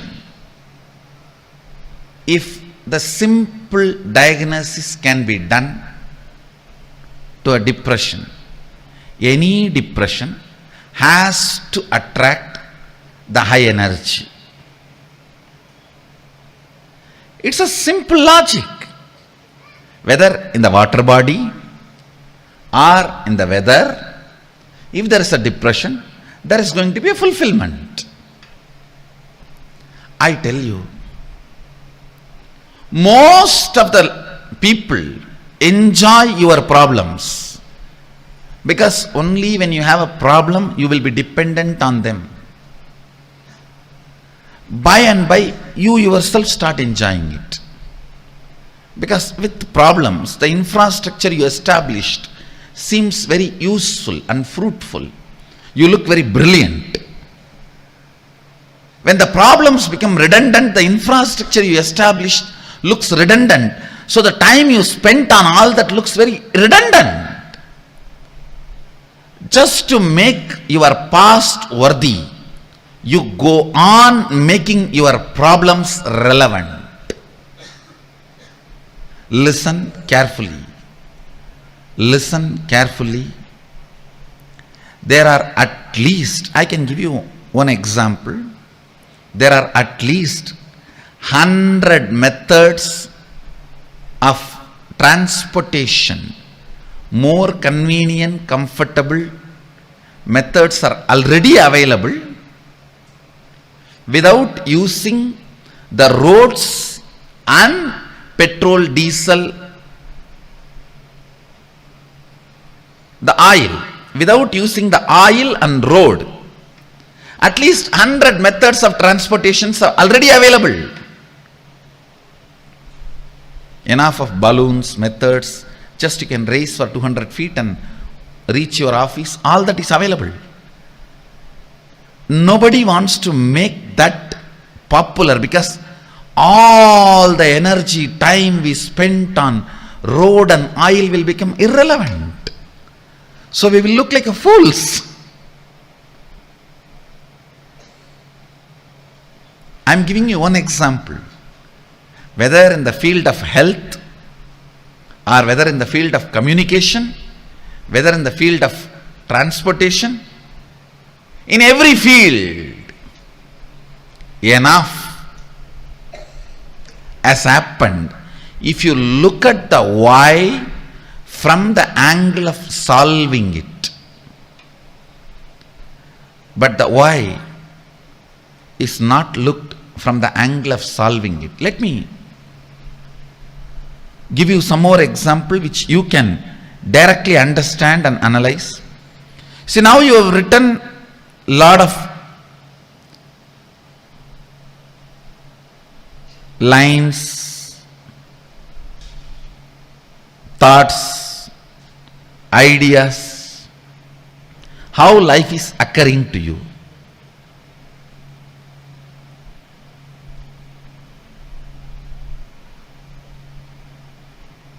You always think, I know the problem, I know the solution, only I don't know how to execute it. Please understand, if you don't know how to make it into reality, at least be very clear, you don't know the solution. Don't have this half understanding, no, I know the solution. I only don't know how to make it happen. No.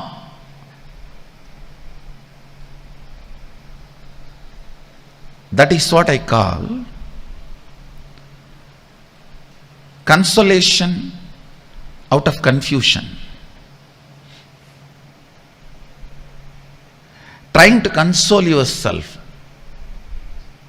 out of confusion.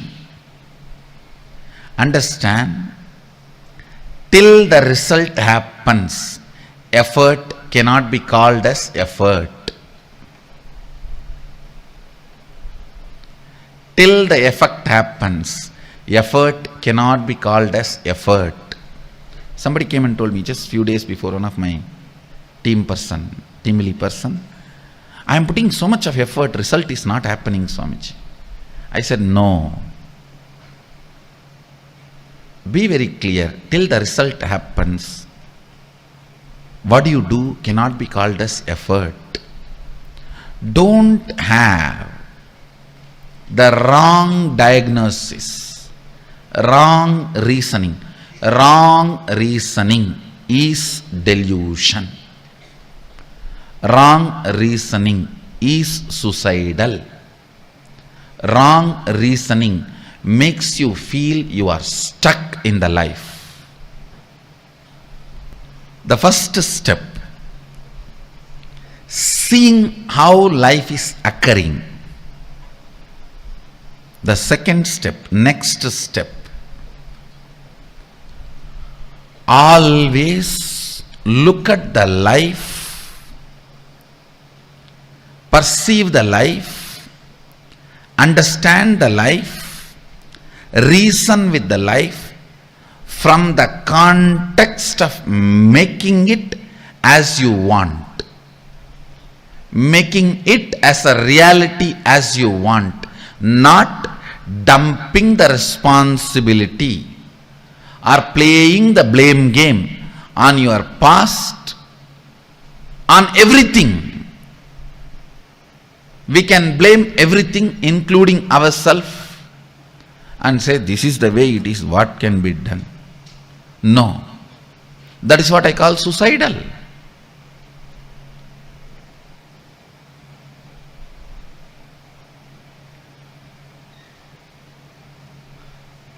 Many times we even start enjoying our belief that we are only capable of this much. This is the way it is.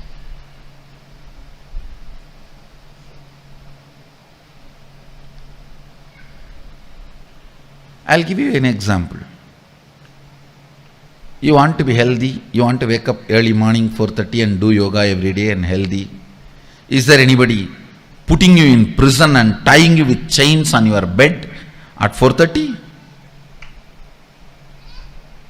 No. But you enjoy.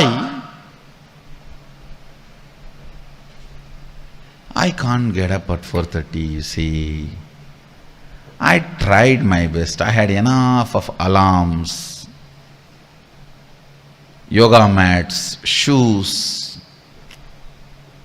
I watched tons of yoga videos, gymming videos, workout in 10 minutes, 6 minutes for 6-pack, 8 minutes for 8-pack, 10 minutes for total workout. All these videos I watch. But you see, I can't get up in the morning. And you start either getting comfortable or give up or even enjoying your inability. Please understand.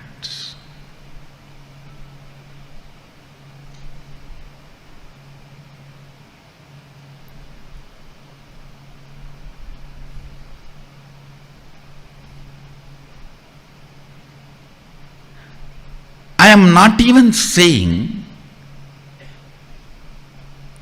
you need to put all your effort. I want to make only this statement as essence of this session.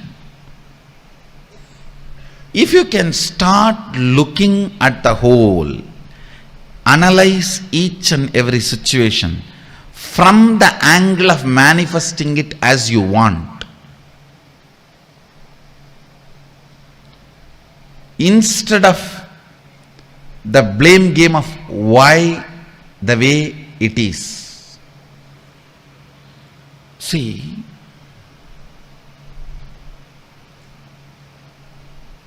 when you look at why the way you think, why the way you act, why the way you talk, why the way you feel, why the way you exist, the way you exist. If you feel tremendous pain, inability, you are only enjoying, entertaining blame game, putting the blame on the past.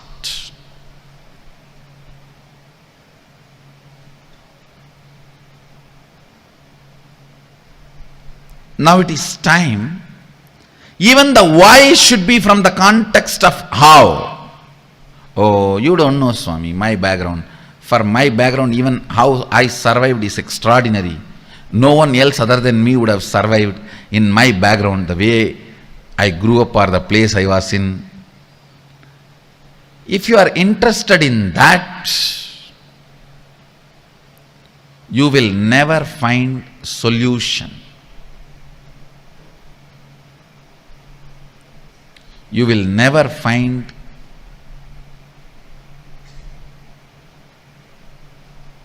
the life as you want.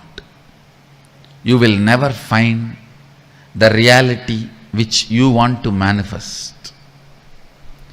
If you want to conquer the life, that's why I use the word conquering life for this program. Actually, you have to conquer it. There is no way you can have agreement with your past. The way as life is happening to you, there is no way you can just paint, do the tinkering, touch up here and there and use it again. No. It is just straight your enemy. The way the life is occurring to you now is not your business partner, is not your friend. I think not your friend, all of you know already. But you always think there is a possibility for negotiation. I'll do little negotiation and just do this touch up and that touch up, little lipstick and little combing and little painting here and there, little tinkering, polishing. No. Only if you understand your past should become redundant and you should not expect inspiration from your past. You should generate a mechanism in you as a source of inspiration and make the whole redundant.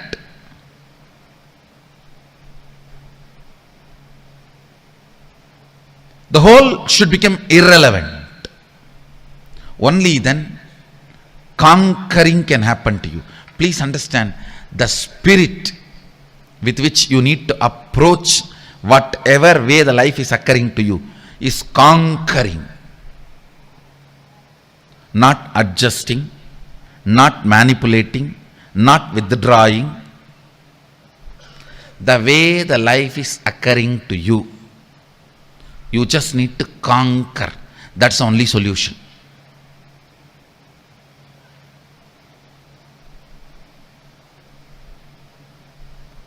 As long as you have the light, soft corner and sympathy for you, and justification about the way you exist, conquering is not possible. I am not asking you to be angry with your past. No. I am asking you to be ferocious with your past. Be ferocious with the way your life is occurring to you. The way you approach your life should be the attitude of conquering. Not angry, but ferocious. Not angry, but ferocious.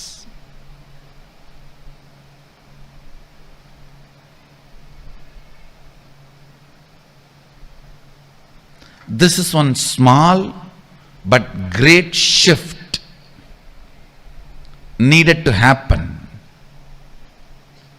The way you look at the life, the way you diagnose your life, the way you find the reasons why you are enjoying this thought current, the way you are enjoying, why the diseases are there the way it is there, why the relationship failures are there the way it is there, why the tiredness and boredom, irritation, all this exists in you the way it is existing. Why? Ask all the whys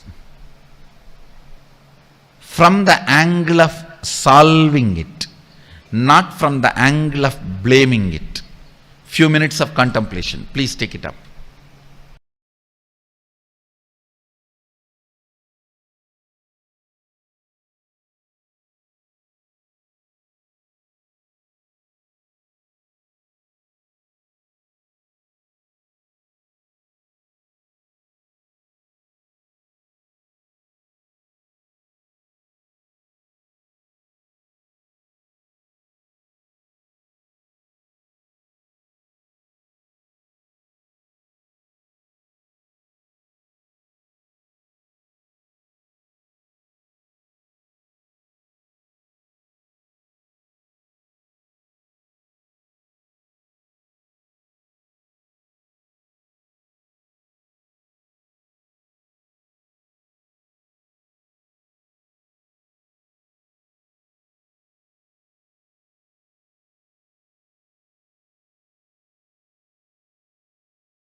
Nityanandam, Swamiji revealed two of the most important secrets in this session.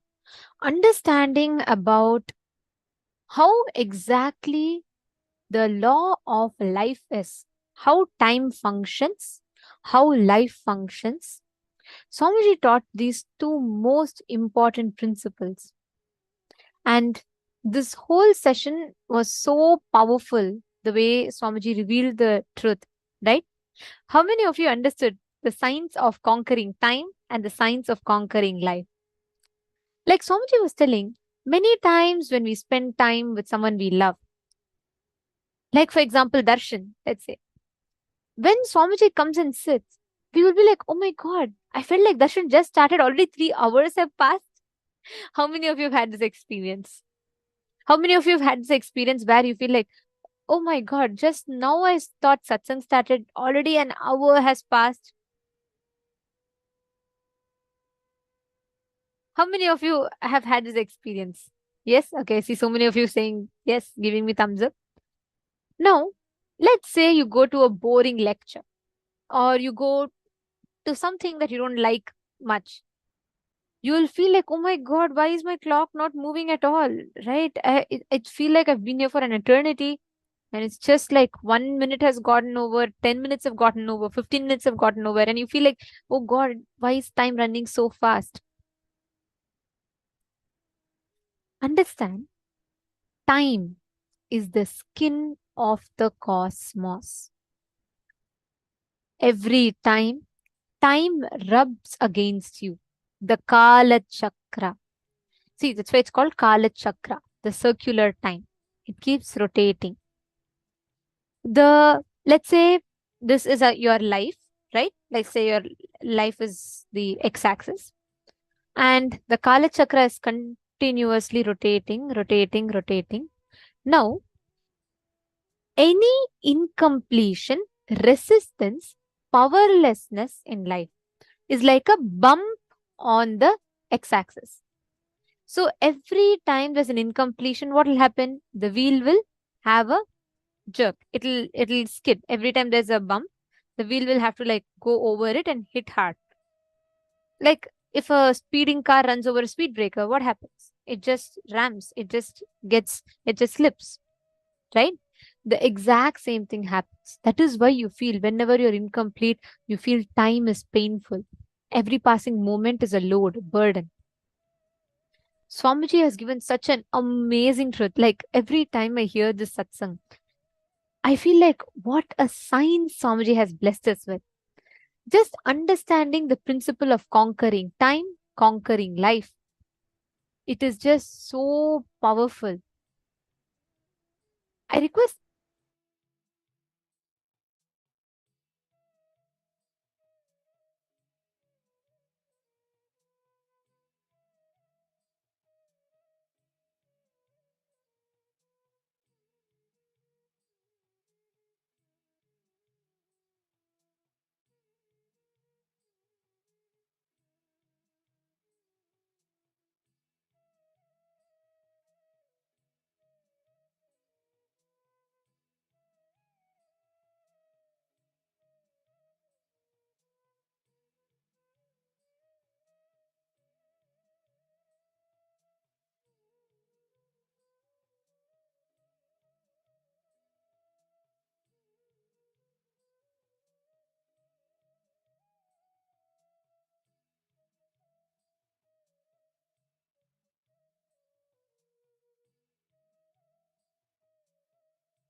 a red color dress you can wear. If you want to wear a pink color dress, you can wear.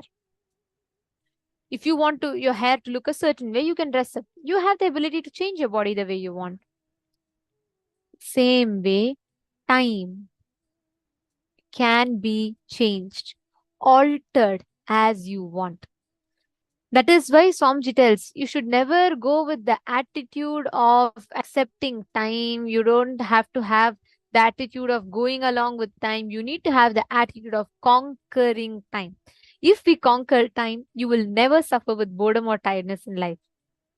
Swamiji has given us all like a straight technique for powerfulness. Swamiji has given us an experience, the straight technique for experiencing that space of completion. Understand past, present, future. All the three exist.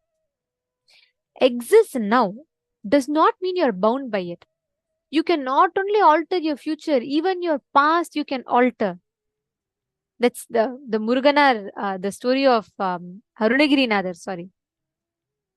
How there are tons of references like this, like Valmiki. He is like a thief in his past life.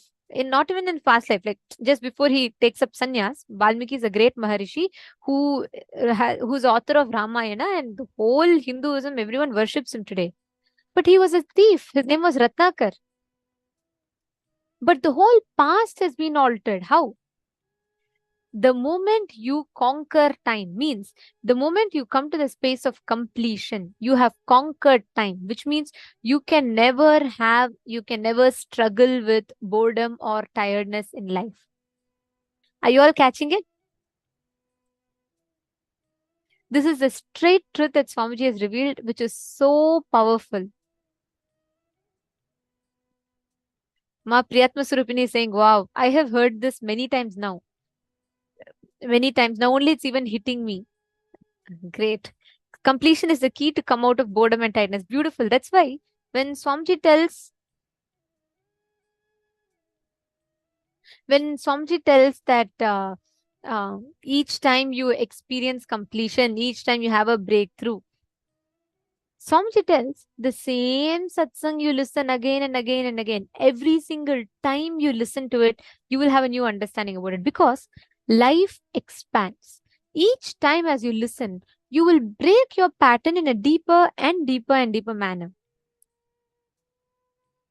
And also one of the most important aspects of this for all of us to understand is how the law of life functions, Every single time you get stuck with an incompletion, every single time you get stuck with the pain, you need to understand you are recreating that suffering, that set of patterns in your future by holding on to the incompletion. Same way, every time you break a pattern, you have more psychological time available to you. Means, for example, like Swamiji told, right? Swamiji is explaining about chronological time and psychological time, right? Because Swamiji said, in reality, the chronological time is just a scale to measure everything in against a unit. Like, for example, the weather now time is 6:03 EST. Now time in India might be different. The chronological time, because Swamiji tells we are conscious beings, we are not matter, we are not bound by the chronological time. But the unit of psychological time is the gap between one thought to other thought, which is called as kshana. In Sanskrit, this the gap between one thought to the other thought is called as kshana. It's a very, very powerful truth Swamiji is revealing to us. Like every time I listen to this, I feel like, oh my God, what an amazing revelation, right? There are three, the kshanas, the difference, that's the difference between chronological time and psychological time. The psychological time for me might be different from the psychological time for, let's say, Ma Priyatma Surupini or anyone else. Let's say psychological time for a rishi who sits unclutched. For him, time will be so long. In Hindu Puranas, if you read, they'll say so many beings who have lived for 100 years, 12,000 years, 13,000 years, even a normal king like Yayati, they say he lived for more than like millions and millions of years he's been living. They say he's lived for 100 crore years, right? Like that, there are so many. You will hear many rishis saying, they do tapas for 400 years, 500 years. Because the psychological time, the gap between one thought and the other thought is more. Which means you have a lot of inner space. You take life sweetly. Every time you break a pattern, you have more psychological time available to you. Let's take step 1. Okay, let's understand what is our perception of time. Are all of you understanding so far?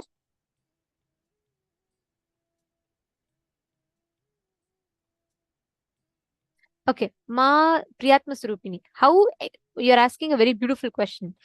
You're asking how expanding my psychological time will reflect in chronological time. Can you please make me understand? Very beautiful question. I'll answer this for you. Have you ever experienced this? How many of you have experienced this? Where you will come to work, you will sit in front of the computer. You will also feel like last 2 hours I have been occupied. I did not waste time. I did not chat with anyone. I did not do anything. I have been in front of computer. I've been moving from one window to the other. But if someone asks you what you did, you will feel like, how come no work has happened? There's nothing for me. I don't even know what I did. How many of you have experienced that? How many of you, especially if you're working, if you're, if you're in your business field or you're studying, surely you would have experienced this. How many of you have experienced it? You sit in front of the computer or you sit in front of the book and you read. You just feel like you're trying to learn, or you're trying to finish your work. Time passes, hours go by. But you'll feel end of the day, what did you do so long? How come nothing happened? Linyangaya, Everardo Alfaro Aya, Satyojata Shivamaya. How many of you are understanding this? How many of you have experienced this?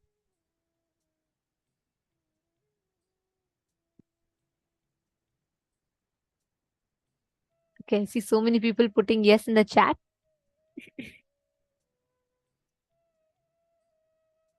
Okay, understand, this is the exact same principle you need to apply. What happens at that time is when you experience this, okay, just carefully listen. You sit in front of the computer, you're moving from one tab to other. Chronological time is same. Let's say, Ma Priyatma Surupini, since you asked this question, I'll give you my example and your example. Okay. So let's say both of us are sitting next to each other and I am conducting the program, right? Now, the same 5 minutes of the time, okay, for me, it will be like, oh God, it's already 5 minutes past. I just started talking, right? But the same 5 minutes of chronological time for you might be, oh God, she's talking for so long. Okay. Now, the same chronological time, the scale against which we measure. Understand, let's say if my thoughts are more, I will feel like time is slipping. I don't even know. I don't even know how the time went by. I will feel like if I'm sitting and working, but inside me, sorry, see, if inside me, I have, let's say, too many thoughts, the same amount of time that I spend in front of my computer, I'll be working, I'll be moving from one tab to the other. But because of too many thoughts, time passes fast, the work done is less. Because the work is happening more here. There's so many thoughts continuously coming. If I unclutch, the time that I am experiencing here will be more because my thoughts will be less. That is why Swamiji tells the more completion you do, the psychological time increases. If your psychological time increases, chronological time, the same time, but the way you use that time will be extremely resourceful. Like, for example, if you see Swamiji, the same 5 minutes that Swamiji sits, okay, the amount of tasks that Swamiji will move, the amount of work that will happen versus when we all will have this Adinavasi meetings, like when with Swamiji, when Swamiji was in Bidadi, right? Swamiji used to call all of us. We all used to sit around Swamiji. We all will be working. Swamiji will be sitting in the center and he'll be giving vision. He'll continuously be guiding us, like telling what the department should do next, like that. I mean, you should see Swamiji as the, from that perspective, it's amazing. Anyways, the same duration, Swamiji will be sitting, we'll also be sitting. We will all feel like, God, so much time has passed. What have I done? If you just look at Swamiji, the amount of tasks, the projects that Swamiji would have finished by then will be phenomenal. The same quantity of time, the quality of the experience of the time will differ. Is it answering your question, Priyatma Swarup? The same 30 minutes of chronological time, the way you experience it, the way time rubs against you will be very different. If you all understood, please put yes in the chat.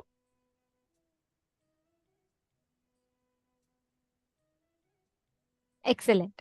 Now, I request every one of you to analyze this. Write down when time was too long, when time was too short, and when time was not moving. 2 incidents for each of this. Take a few minutes and write down.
Yes.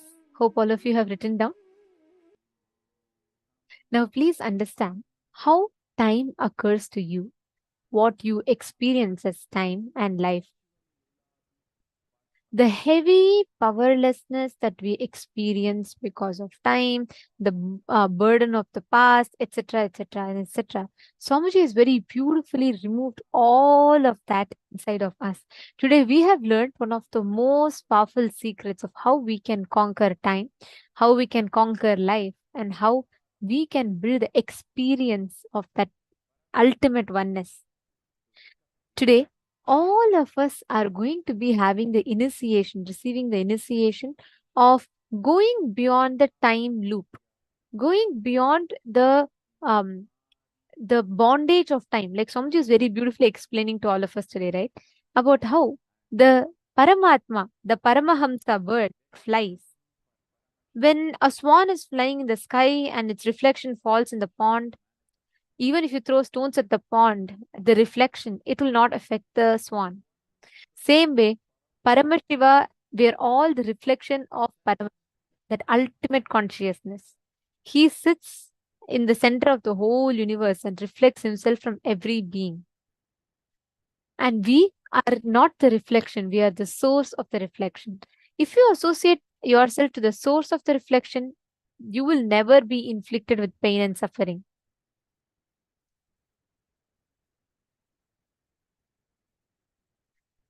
Diana Madiandi Jitani has posted. Very nice, Ma. Actually, this is what Somji explains as our psychological time. The chronological time unit against which we measure is same. The psychological time, the using what we experience, how we experience, like you're describing, right? The same, let's say, the same 10 minutes. For me, the experience went, oh my God, time passed 10 minutes. How did it go so fast? But for another person, maybe it's like, God, this time is not moving at all. How is it so boring? Why is it so boring? No, the same subject, the reality, the objective reality called the chronological time will give us some different subjective experience to each of us.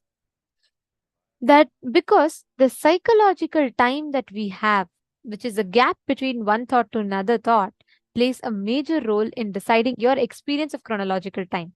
That's why when Ma Priyatma Surupni was asking, how does changing in psychological time reflect as, what is the use of it in chronological time? This is the exact use. How much resource, how much ability, efficiency you harness in that short amount of time given between any given duration A and duration B, how much you can do. The experience or your interaction with time differs based on your psychological experience of time. Okay, there are a lot of questions.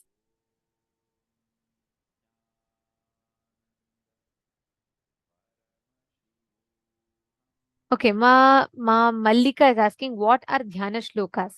Dhyana Shlokas are the sacred mantras that describes a particular form of that deity. Let's, for example, if you chant Devi Dhyana Mantra, that describes the form of Devi Parashakti, and the each time, whenever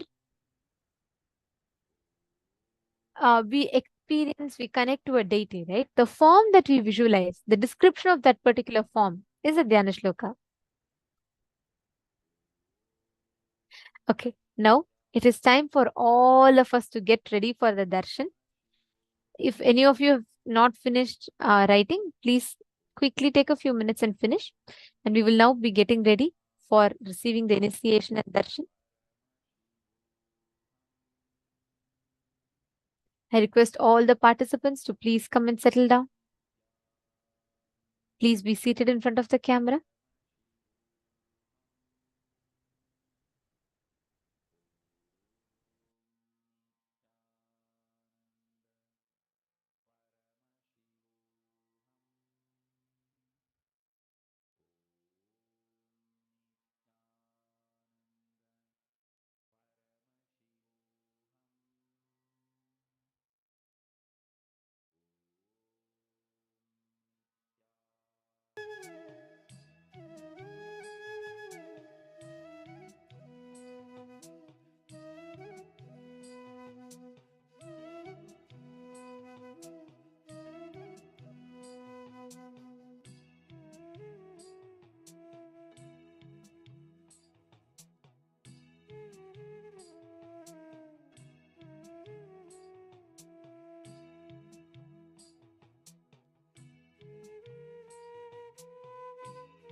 Nityanandam. Now, let us all the darshan. We request all the participants, every one of you, to please come and settle down. Please be seated in front of the cameras. Today, all of us are receiving the darshan of Veerabhadramurti, Aghorastramurti, Daksha Yajna Haramurti, and these forms of Paramashiva, each of whom embody the ultimate manifestation, how he bestows, showers all of us with the blessings. Veerabhadramurti, Dakshayagnaharamurti, Aghorastramurti, Jalandaravadhamurti, Kamadahanamurti, Kankhalamurti forms of Paramashiva. Today, all of us learned about conquering life, conquering time, how we can break free from boredom and tiredness. With this initiation today, we're going to be having the Anupaya in the Malini Vijayotara Tantra. It is very beautifully described how the Guru can give Anupaya, initiation to manifest Paramashiva in multiple ways. One is Anavopaya, purification of the body, Shaktopaya, purification of the mind, Shambhavopaya, purification of the consciousness, and Anupaya, initiation. See, these methods are the ways how we can reach the ultimate, the divine. Now, for example, each of the Anupayas, like Anupaya, Anavopaya, Shaktopaya, Shambhavopaya, each of these, like whether it is purification of body, purification of mind, like purification of body, Anavopaya means where you do methods like eating haritaki, the detox techniques, do yoga, where you can directly see the results, but you put the effort and you do it. Shaktopaya, whether it's these powerful cognitions that we have and using the techniques like by studying the scriptures, where you do techniques that purify your mind. Shambhavapaya, where the purification of your consciousness happens. Now, in all these upayas, the best, most easiest is Anupaya. Anupaya means direct initiation. You don't need to struggle. Simple, just sit with simple integrity, simple attachment to Swamiji. That's all. You don't need to do anything. You are going to be sitting and you're just going to be receiving the initiation directly. You yourself will see how in such a powerful way, how Swamiji will be manifesting inside of you without your efforts.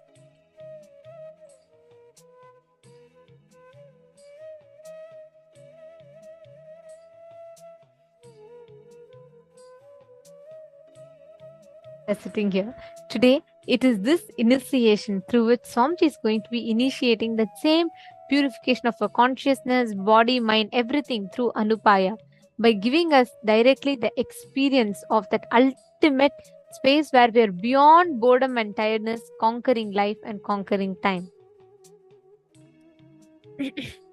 Now, let us all get ready to prepare ourselves with a darshan. We will now be chanting the Dhyana Shloka, the verse which describes the happening, the form of Paramashiva. Today, we are having the darshan of Veerabhadramurti, Chalandaravadhamurti, Aghorastramurti, Daksha Yajna Haramurti, and various different forms of Paramashiva. We will now be chanting the Dhyana Shloka of Aghorastramurti form of Paramashiva. We request all of you to please sit straight.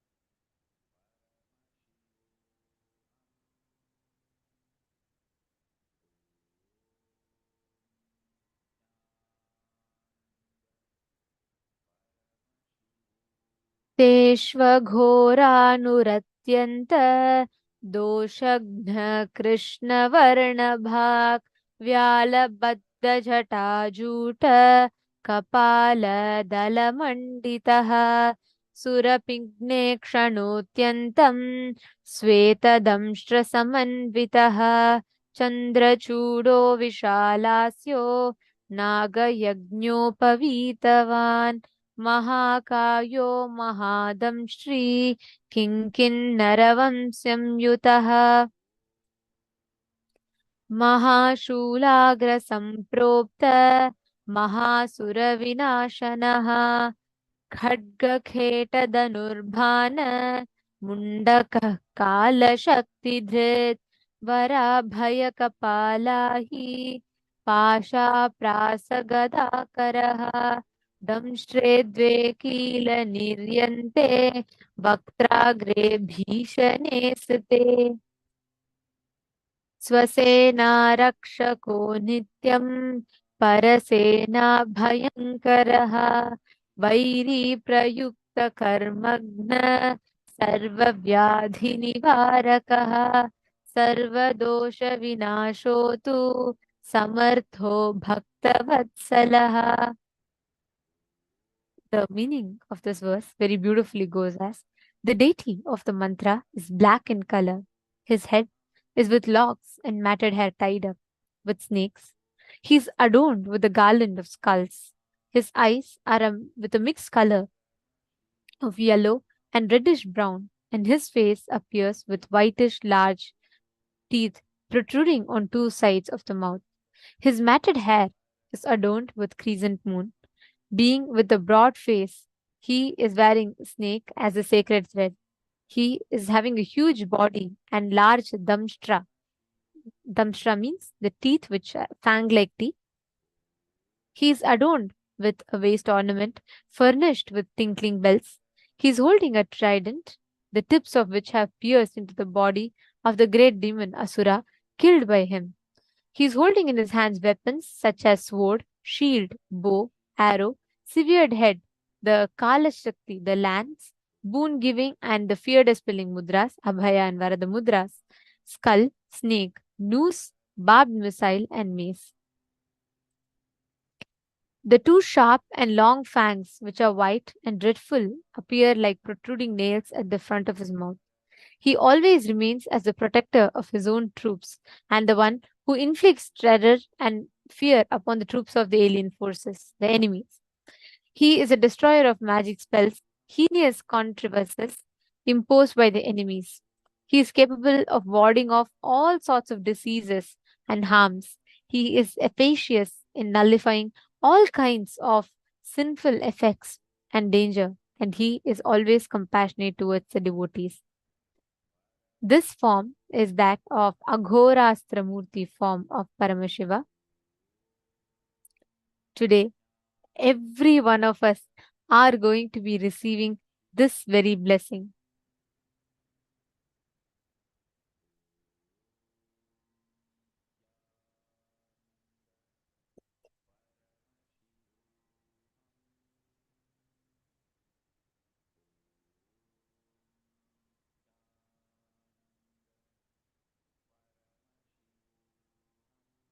Darshan today, we request every one of you, anywhere in life, you feel time is an obstacle, you feel bored, tired, you want to have breakthrough in some aspect of your life, just connect to this form of Swamiji's.